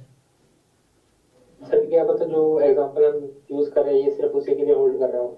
यस बट नहीं, तब उसका क्वेश्चन गलत हो जाएगा, फिर चेक कर लो एक बारी, ऐसा नहीं। देखो क्या होता है, आप जैसे इसने कहा कोई भी अल्फा एन ले लो, जैसे शुरू में मैंने किया स्टार्टिंग में, आपको याद होगा वहां था एक्स बी नॉन नेगेटिव मतलब पॉजिटिव रैंडम वेरिएबल था, हमने यूनिफॉर्म 018 ले लिया, तो अगर उसके लिए वो गलत आ जाएगा ऑप्शन, तो क्वेश्चन ही गलत हो गया, क्योंकि उसने क्वेश्चन गलत फ्रेम किए हैं फिर।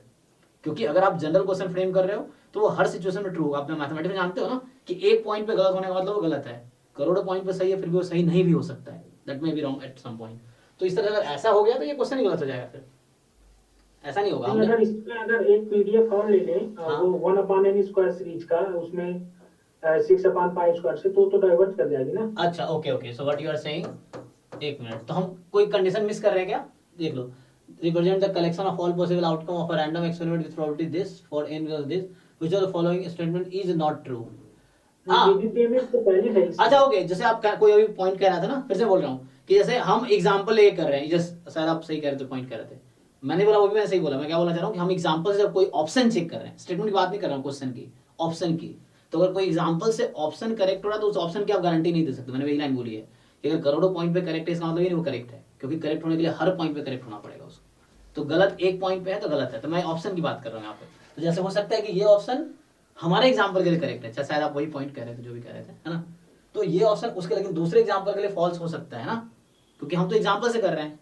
सो लाइक इन जनरल बोल सकते हैं क्या, क्वेश्चन ये है ना, मतलब ट्रू आप किसी स्टेटमेंट को कब बोलते हो मैथ्स में, मतलब कोई थ्योरम जो होता है वो कब ट्रू है, वो हमेशा ट्रू है ना, मतलब कोई स्टेटमेंट जब आप बोलते काउंटर ना हो हो उसका कोई, हाँ उसका कोई काउंटर एग्जांपल ना हो, एग्जैक्टली वही है। तो यहाँ जब मैं स्टेटमेंट अगर मैं ट्रू बोल देता हूँ तो मैंने सिर्फ अपने एग्जांपल के लिए ट्रू बोला है, बट इसका मतलब ये नहीं कि ये ऑप्शन हर एग्जांपल में ट्रू हो गया, क्वेश्चन ये वैलिड है वहां पे, ठीक है, बट ऑप्शन पे वो है कि ऑप्शन में अगर ट्रू बोल रहा हूँ स्टेटमेंट तो मैं गारंटी दे रहा हूँ कि हर वैसे अल्फा एन के लिए वो ट्रू होगा, बट ऐसा नहीं है क्योंकि मैं पर्टिकुलर एग्जांपल लिया हूँ, ठीक है।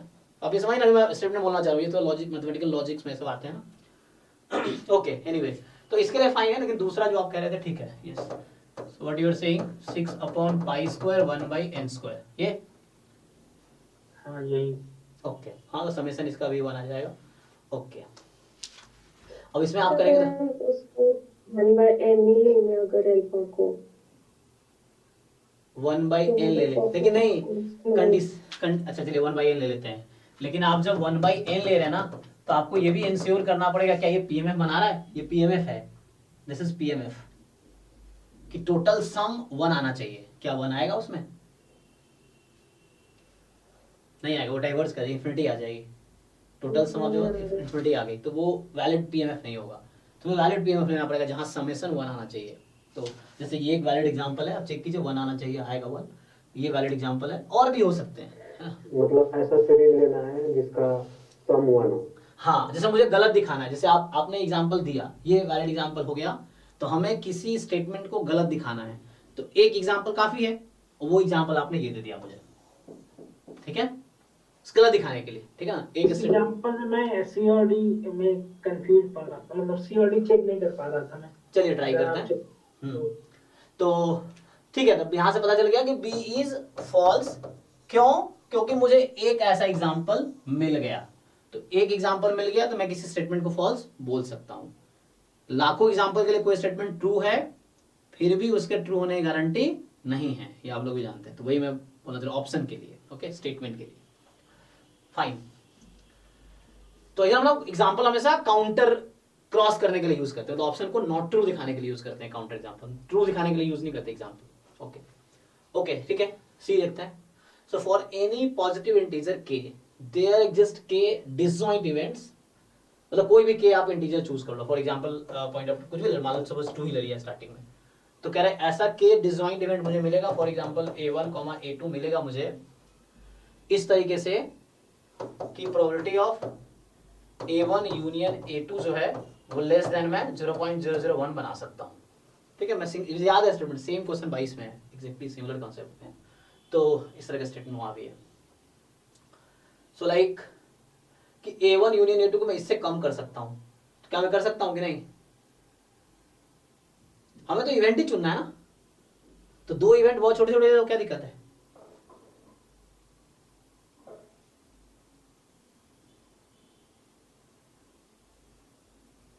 मतलब ऐसा आप बना के देखो, क्या ऐसा हम कर सकते हैं? तो जैसे मुझे गलत दिखाना है, तो मतलब हम ये कहेंगे कि मतलब सपोज मैं ट्राई कर रहा हूँ स्टूडेंट गलत प्रूफ करने का, तो मुझे क्या करना पड़ेगा? इसके अगेंस्ट एग्जांपल देना पड़ेगा। या स्टेटमेंट अगर ट्रू है तो फिर हमेशा ट्रू होगा। तो देयर एग्जिस्ट की बात कर रहा है ना, यहाँ एग्जिस्टेंस की बात कर रहा है, समझ रहे हो आप? एग्जिस्टेंस वाला स्टेटमेंट है ये, देयर एग्जिस्ट। अगर ऐसा आपने कोई ढूंढ लिया तो स्टेटमेंट ट्रू हो गया, है ना? देयर एग्जिस्ट है इसमें। स्ट्रेस तो कितने भी हो सकते हैं। हाँ, तो ऐसा आप बना पाओगे कोई, है ना? तो हम ऐसे बना, मतलब मैंने प्रोबेबिलिटी ऑफ a1 कैसे निकालेंगे? n इक्वल टू 1 रखकर। अब चूज करो क्या लेना चाहते हो एलिमेंट। आप बहुत लार्ज ले लो, आप n को ले लो 1 करोड़, मतलब a1 में ले लो 1 करोड़, 1 करोड़ एक नंबर होगा ना, वो ले लिया मैंने, और a2 में 1 करोड़ 1 ले लिया। आप करके देखो क्या इससे कम नहीं आ जाएगा? आएगा, चेक करो आप। n को आपने क्या लिया? n को नहीं लिया मेरे भाई, a1 क्या है? What is a1? a1 is what? Event. क्या है a1? इवेंट क्या होता है? डेफिनेशन क्या इवेंट का? Subset of sample space. तो इसका कोई एक सबसेट, इसका कोई सबसेट उठाओ, तो मैंने ये सबसेट उठाया। a1 सिंगलटन सेट है जिसके अंदर एक एलिमेंट है, वो एक एलिमेंट 1 करोड़ है, 1 करोड़ नंबर है, वो लिखा है मैंने पूरा, 1 करोड़ नंबर है वो। नेक्स्ट 1 करोड़ 1 है वो नंबर, सबसेट है दोनों, तो दोनों इवेंट हो गया। मैं k2 के लिए कर रहा हूँ, अब चेक करो ये प्रोबेबिलिटी लेस देन इतनी आएगी, चेक करके देखो। बहुत मैंने बहुत लार्जेस्ट नंबर ले लिया, मतलब ये तो बहुत स्मॉल, और समझ गए ना? यहाँ मिलियन बिलियन में चले जाओ, ट्रिलियन में चले जाओ, और छोटा करना है तो। ओके, बाकी ऐसे देख लो। There is a sequence n of strictly increasing events such that कि यूनियन इससे कम हो जाएगी। सिमिलरली बना सकता हूं मैं ऐसा।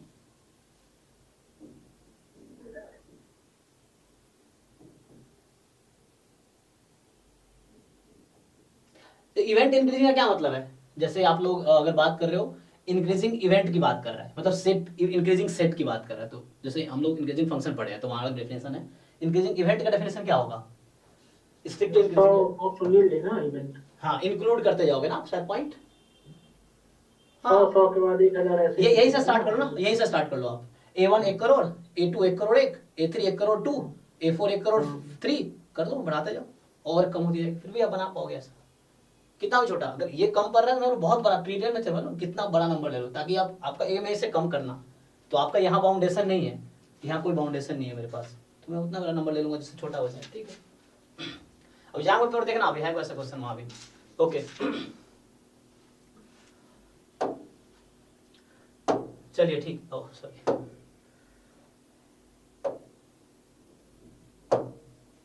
नेक्स्ट आते हैं। तो 34 टाइम है ना भाई, कितना हुआ? 9-10 हो गया। ठीक है। सो 34 कह रहा है कि एक्स वाई ज्वाइंट पीडीएफ, ये आपको ज्वाइंट पीडीएफ दे रखा है एक्स वाई का, और आपसे पूछा रहेगा कि probability density function of x plus y. तो इसके बाद कई सारे तरीके मेरे पास है। अगर मैं मान लो यू ले लेता हूँ एक्स प्लस वाई को, तो एक तो तरीका मुझे समझ आता है भाई, मान लो मैं वाई को ही ले लूँ सपोज, तो एक तो मुझे तरीका समझ आ रहा है वो वाला जैकोबियन मेथड कि एफ ऑफ यू भी निकालूँ मैं उससे, और बाद में फिर वी का रेसिप्रोकल इंटीग्रेट करके मैं यू का निकालूँ। एक तो ये तरीका मुझे समझ आ रहा है। और कन्वोल्यूशन मेथड भी एक आता है, उसको भी यूज़ कर सकते हो, लेकिन वो आईआईडी के लिए ऐसा है, यहाँ आईआईडी नहीं है। क्या है, सिर्फ इंडिपेंडेंट तो नहीं दिख रहा है ना। आप मार्जिनल निकालोगे तो प्रोडक्ट नहीं आएगा, चेक करो। ये आइडेंटिकली डिस्ट्रीब्यूटेड होगा क्योंकि एक्सचेंजेबल है, तो दोनों एक्स वाई का पीडीएफ तो सेम आएगा, लेकिन वो इंडिपेंडेंट नहीं होगा शायद, चेक कीजिए, नहीं होगा ना, क्योंकि यहाँ सम में है, तब प्रोडक्ट में देख नहीं सकते आप, तो इंडिपेंडेंट नहीं है यहाँ पे। ओके कोई दिक्कत नहीं, आप इस मेथड चले जाओ जैकोबियन मेथड से, तो इसका डिस्ट्रीब्यूशन आ जाएगा, आपको चेक करना पड़ेगा। या कोई और तरीका है तब बताइए आप लोग, और सोच रहे तो। सर ये वाले क्वेश्चन सोल्व करा दूं, ऐसे में डाउट होते हैं बड़े। ओके चलिए करके देख लेते हैं। तो ये मेथड पता है क्या मुझे, कोई मतलब मेथड पता है क्या आपको कैसे करते हैं? चलिए मैं करता तो ये पता है, पर सर कभी-कभी अगर हम v को जैसे x माइनस p ले लेते हैं ना, हाँ। तो बाद में जब हम उसकी रेंज निकालते हैं तो उसमें डाउट आता है कि वो कैसे बनती है। ओके ओके चलिए करके देख लेते हैं इसको, अभी कर लेते हैं। तो यहाँ से मैंने जैसे ले लिया u x plus y, v ले लिया y, तो पहले आप x की वैल्यू निकाल लो, तो x की वैल्यू आ गई u माइनस v, यही ना। और सर v को आप x माइनस y लेके सॉल्व कर सकते हैं। तो आप क्यों कॉम्प्लीमेंट कर, मतलब कॉम्प्लिकेट करना चाहते हो क्वेश्चन? मतलब मैं कॉम्प्लिकेट इसलिए कि वो यूज करना पड़ जाता है, तो उसका कांसेप्ट क्लियर हो जाएगा सिर्फ इसीलिए। कोई दिक्कत नहीं, x माइनस वाई ले करूंगा तो भी आंसर वही आएगा, लेकिन आपको फिर वहां जरूरत पड़ेगी किसका रेंज क्या है। आप पहले ये डिसाइड करो कि x माइनस वाई का रेंज क्या होगा। x प्लस वाई तो आपको समझ आ रहा होगा मोर देन 2 होगा। हाँ तो एक्चुअली यही प्रॉब्लम होता है कि हम लोग अगर कहीं ऐसा आता है कि x माइनस वाई का डिस्ट्रीब्यूशन निकालो, तो हमारे पास कोई दूसरा रास्ता नहीं होता, यही करना होता है। तो उसने नहीं पूछा है, अगर मैं ये लूंगा फिर मैं ये डिसाइड करना इसका रेंज क्या है। तो अब देखिए x मोर देन 1 है, y मोर देन 1 है, तो x मोर देन 1 है, माइनस वाई हो गया लेस देन माइनस 1, चेक कीजिए, तो x माइनस वाई हो जाएगा। अब इसको कैसे बैलेंस करोगे आप, तो यहाँ प्रॉब्लम आएगी, हाउ विल यू बैलेंस। तो x माइनस वाई कुछ भी हो सकता है फिर, तो चेक करो क्या कोई बाउंडेशन है x माइनस वाई पे, मतलब रेंज निकालना पड़ेगा x माइनस वाई का मुझे, कि डिफरेंस दोनों 1 से ज़्यादा है, तो 0 भी हो सकता है, 1 भी हो सकता है, नेगेटिव भी हो सकता है। क्या हाँ, अगर -1 से 2 होना चाहिए, -1 से होगा। मतलब मिनिमम वैल्यू आप क्या समझ रहे हो? नहीं, अगर मैं x को 10 ले लूं, x को 10 ले लूं, y को 20 ले लूं, तो -10 हो गया। यहाँ तो मुझे लग रहा है कोई भी रियल नंबर हो सकता है, चेक कीजिए। रियल नंबर कोई भी हो सकता है इसमें, तो कोई भी रियल नंबर, मैक्सिमम भी कुछ भी हो सकता है, कोई भी रियल नंबर हो सकता है। अगर मैं x को 1 करोड़ ले लूं, y को 0 मतलब 2 ले लूं, तो लार्जेस्ट कितना बना सकता हूं मैं, तो पूरा रियल नंबर हो जाएगा। y को बिग कर दिए, x को स्मॉल कर दिए तो माइनस में चला जाएगा, और x को बिग कर दिए y को स्मॉल तो पॉजिटिव चला जाएगा। तो ठीक है ना, अब हो जाएगा। आप जो कह रहे थे आप उस मेथड से भी करेंगे तब भी हो जाएगा। हमने डिसाइड कर लिया v का रेंज क्या है, तो उससे भी हो जाएगा। आप करके देखो, आप अब ट्राई करके दो, नेक्स्ट क्लास में दोबारा पूछो, हम कर सकते हैं। हालांकि हम अभी इस क्वेश्चन के लिए जरूरत नहीं है इसको लेने का, क्योंकि हम क्यों कॉम्प्लिकेट करेंगे खुद से, हम चाहेंगे हमारा इजी वे में हो जाए। बट आप करके देखो, अब इससे भी हो जाएगा आपका। जब आप v आपको पता चल गया कोई भी रियल नंबर हो सकता है, u जो है 2 से इन्फिनिटी है, तो उससे भी आ जाएगी। देखो यहाँ 2 से इन्फिनिटी, एक तो मुझे यहाँ हिंट मिल रहा है, ऐसा है। अब बस ये चेक करना पड़ेगा, इसको इंटीग्रेट करके देख लो। 2 से इन्फिनिटी में क्या आ रहा है क्या 1, वैसे बोल सकते हो इसको 2 से इन्फिनिटी में इंटीग्रेट कर लो, 1 आ रहा है क्या, तो ये करेक्ट हो सकता है। लेकिन ये जरूरी नहीं कि पीडीएफ हो। हाँ अच्छा, ये जरूरी नहीं है कि x प्लस वाई का पीडीएफ हो। हाँ मतलब मैं ये कह रहा हूँ ट्रू के लिए नहीं बोल रहा। अगर मान लो 1 नहीं आया तो पक्का ऐसे ही बाहर हो गया, है ना।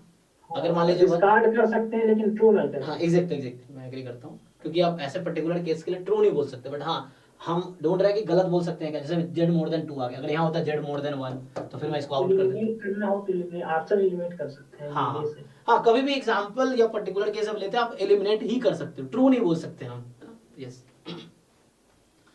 तो ठीक है, आप जैकोबी मेथड से करके देखना, हो जाएगा। तो just use Jacobi method, trans distribution, उसके बाद डिस्ट्रीब्यूशन निकाल लिया, तो यहाँ से ये भी निकल जाएगा। फिर तो डिस्ट्रीब्यूशन जब आ गया तो ये भी निकल जाएगा, मीन भी आ जाएगा, डिस्ट्रीब्यूशन आ गया तो फिर y गिवन x, तो मार्जिन निकाल लो यहाँ से, देखो तो उससे हो जाएगा।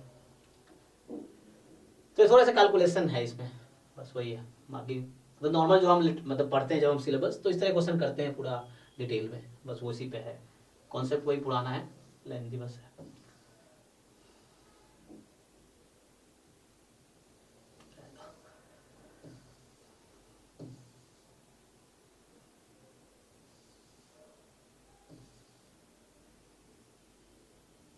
ये पॉइजन प्रोसेस का है। चलिए ये करते हैं 38। सो ये कह रहा है कि ऑर्डर स्टैटिस्टिक्स आपको दे रखा है 5, साइज 5 का, यूनिफॉर्म 0 थीटा से ले रहा है ये, वेयर जो, अच्छा ठीक है, थीटा मोर देन 0 है, तो कौन सा ट्रू है? तो पहले देख लो 3x2, 3 time order statistics 2 is unbiased estimator of theta. तो भैया हमारा यहाँ काम ये है कि मैं मीन निकाल लूँ इसका, है ना, क्या ये थीटा आएगा, तो इससे पता चल जाएगा ट्रू फॉल्स। तो फिर से आप देख पा रहे हो इसका अगर ट्रांसफॉर्म कर लो अब स्केल को, तो x अपॉन थीटा जो है वो यूनिफॉर्म 0,1 है, ठीक है जी। तो अब मुझे बताओ x2, ये सेकेंड ऑर्डर स्टैटिस्टिक्स है, तो x2 अपॉन थीटा का डिस्ट्रीब्यूशन बताइए मुझे आप, सेकेंड ऑर्डर स्टैटिस्टिक्स इसका, मतलब y बोलना चाहो तो y बोल दो, ठीक है ना। तो ये y2 बोल रहा हूं मैं, इसका डिस्ट्रीब्यूशन क्या होगा? हाँ, बीटा 2 कॉमा n माइनस के प्लस 1, तो n 5 है, तो n माइनस के प्लस 1 k 2 है, तो n माइनस, मतलब वो थ्योरम होता है बीटा, मैं लिख देता हूँ k कॉमा n माइनस के प्लस 1, कब? अगर x आपके पास यूनिफॉर्म 0,1 है, सो जो kth ऑर्डर स्टैटिस्टिक्स है दैट हैव दिस डिस्ट्रीब्यूशन। तो ये थ्योरम यूज कर रहा हूँ मैं, kth ऑर्डर स्टैटिस्टिक्स, k यहाँ 2 है, तो ये 2 कॉमा आ गया कितना फाइनल 4, 5 माइनस 2 प्लस 1 4, ओके। तो इसका मीन कितना आ गया? x2 अपॉन थीटा का, हाँ 2 अपॉन 6 जो कि 1/3, तो क्रॉस मल्टीप्लाई कर लो, 3x2 का मीन आ गया थीटा, तो मतलब ये स्टेटमेंट ट्रू है, ओके। फिर बोल रहा है कि वेरिएंस ऑफ दिस एस्टिमेटर या स्टैटिस्टिक्स इज लेस देन और equal to the variance of this. तो आपको ये देख के एक थ्योरम याद आ रहा होगा, कौन सा थ्योरम? राव ब्लैकबेल, ठीक है। तो राव ब्लैकबेल क्या कहता है कि किसी भी एस्टिमेटर को आप, अनबायस्ड एस्टिमेटर को बेटर कर सकते हो गिवन सफिशिएंट। हाँ, तो जब तो आप यहाँ चेक करो, ये फिफ्थ ऑर्डर स्टैटिस्टिक्स क्या है? nth ऑर्डर स्टैटिस्टिक्स है, और यूनिफॉर्म 0 थीटा में nth ऑर्डर से कंप्लीट एंड सफिशिएंट होता है, ठीक है। तो अब आप बस ये चेक कर लो, तो कहने का मतलब क्या है कि थ्योरम कहता है कि this will have less variance than this, तो थ्योरम ही कह रहा है, मुझे प्रूव करने की जरूरत नहीं है। राव ब्लैकबेल थ्योरम का स्टेटमेंट पढ़ो आप, वो थ्योरम ये कह रहा है, ठीक है जी। तो उससे हो गया, तो ये स्टेटमेंट भी ट्रू है, तो शायद ये करेक्ट होगा, चेक कर लीजिए, ठीक है ना।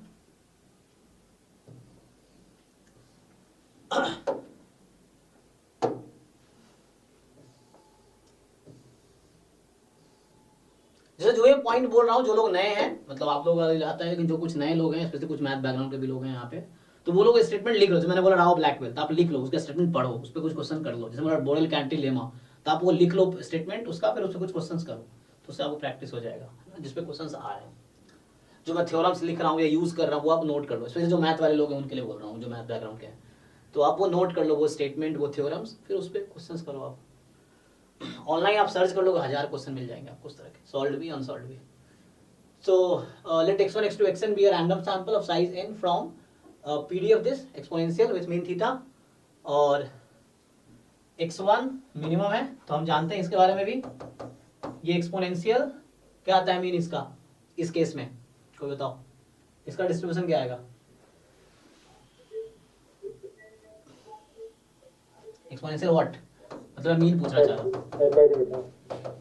नहीं फाइनली थीटा बाई एन आएगा, चेक कीजिए मीन, हाँ आप सही बोल रहे हो, आप पैरामीटर बोल रहे हो, you are right, so parameter n by theta, you are right, mean is theta by n, पर जैसे इसको हम लिखते हैं, हम इसको लिखेंगे एक्सपोनेंशियल थीटा, तो इसका मीन जो आएगा इस केस में 1 बाई थीटा, अरे उल्टा लिख दिया ना, एक मिनट सॉरी, चेक एक बार चेक कर लेते हो, मैंने गलत लिख दिया शायद, सो क्या कर रहा हूँ, हाँ एक मिनट दोबारा, कुछ गलत नहीं लिख दिया, ठीक है ना, एक बार देख लो ये क्या है, इसको मैं अगर एक्सपोनेंशियल में दो पीडीएफ है जैसे आप लोग जानते हो, कहीं रहेगा थीटा ई की पावर माइनस थीटा एक्स, कहीं 1/θ ई माइनस थीटा, दोनों यूज होते हैं, तो वो आपको ध्यान रखना होगा। तो इसको ध्यान रखते हैं, मीन से ध्यान रखते हैं, क्योंकि मीन पैरामीटर में प्रॉब्लम होता है जब आप एक्सपोनेंशियल थीटा लिख रहे हो ना, तो फिर आपको डाउट होगा ये कौन सा वाला है, ये वाला पीडीएफ है या फिर ये वाला पीडीएफ, डाउट होता है। आप फिक्स नहीं कर सकते, आप एग्जाम में देखा है दोनों यूज होते हैं, ठीक है, इसी नोटेशन के अंडर। तो ऐसा नहीं कि हम यही मान लेंगे, मानना नहीं है, ठीक है। तो आपको ध्यान रखना होगा मीन से। तो यहाँ जो मीन है एक्सपोनेंशियल थीटा में लिख रहा हूँ, बट आप मीन से ध्यान रखना कि मीन जो इसका है यहाँ थीटा है, ओके। सिमिलरली ये जो करोगे आप, तो एक्सपोनेंशियल में जो भी आएगा, लेकिन मीन आप चेक करो इसका थीटा बाई एन आएगा। कैसे थ्योरम था ना कि ई ऑफ ईच एक्स आई जो है यहाँ पे वो थीटा है, इसका मतलब हो गया 1/1 थीटा है, 1/λ आई था, आपको याद होगा। सो एक्सपेक्टेशन ऑफ x1, ये थ्योरम लिख रहा हूँ मैं, ये थ्योरम है एक। सो 1/समेशन ऑफ दिस थिंग, डिनोमिनेटर का समेशन होता है अकेला, तो 1/θ 1/θ, तो ये हो n/θ, ये आ जाएगा। तो ये फाइनली थीटा, ठीक है, ओके। तो फर्स्ट ऑर्डर स्टैटिस्टिक्स का मीन आ गया थीटा बाई एन। क्यों लिख रहा हूं, क्योंकि यहाँ पे कहीं मीन की जरूरत है, ठीक है। तो टी है समेशन एक्स आई, आप प्रूव करना चाहोगे तो टी इज कंप्लीट सफिशिएंट, जरूरत नहीं पड़ेगी ना, हमें लगता है यहाँ पे छोड़ देते हैं सीधा।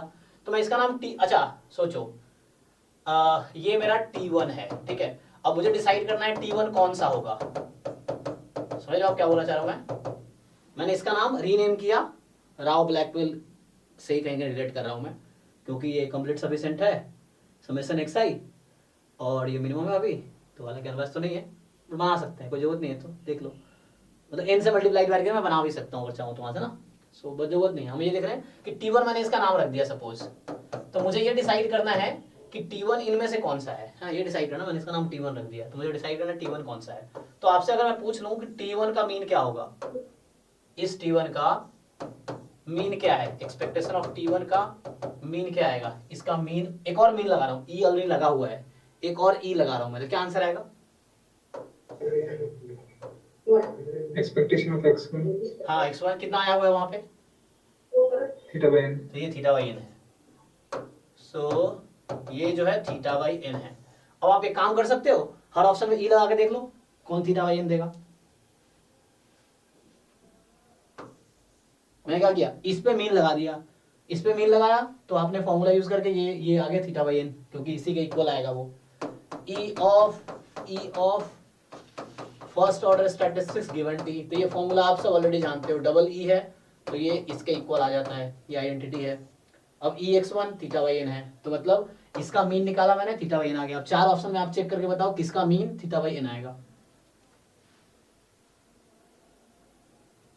एक ही आ जाएगा सर, एक ही आ जाएगा, यस, बाकी नहीं आएगा, चेक करो, बाकी आउट हो जाएगा। सर इसमें अगर हम जो x1 है उसको ट्रांसफॉर्म कर दे, ओके एंसिलरी बना दे, हाँ ओके, करके देखो आप लोग, फिर नेक्स्ट क्लास दोबारा पूछो। 40, चलिए तो 40 है, ये कह रहा आपसे कि x1 x2 xn be random sample of size n from uniform this, ठीक है। फिर से यहाँ मिनिमम है, ओके, xn मैक्सिमम है। So which of the following statement is are true, क्या ये कंप्लीट, हाँ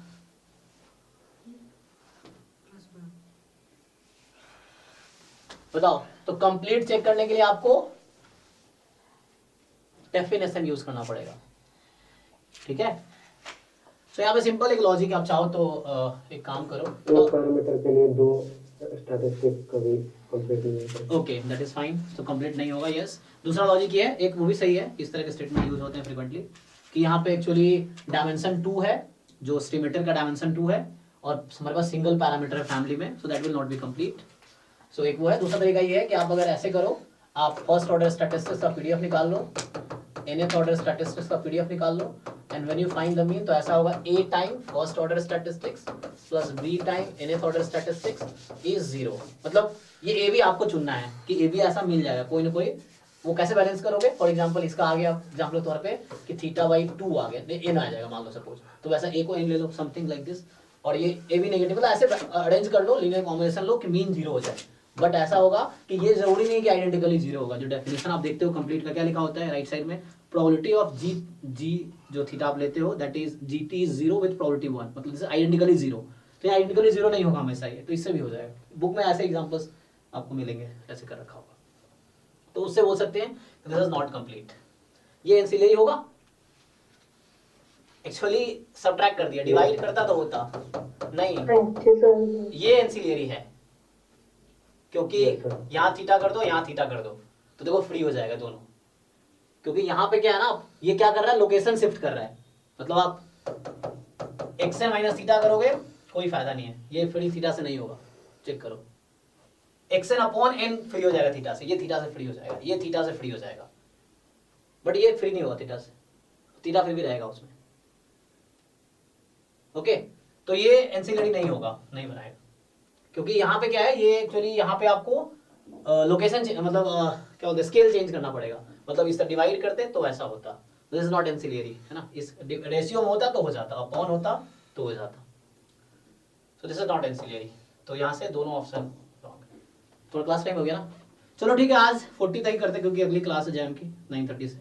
तो आप लोग बस यही रिक्वेस्ट है, आप लोग इसको कंप्लीट करो, मतलब अभी 40 तक में हम डिस्कस किए, बाकी 20 पे आप ट्राई करो। नेक्स्ट क्लास में हम सिर्फ डाउट डिस्कस करेंगे, इसमें जो भी प्रॉब्लम्स रह गए होंगे वो डिस्कस करेंगे, फिर 22 का करेंगे, ठीक है। ओके चलो, थैंक यू।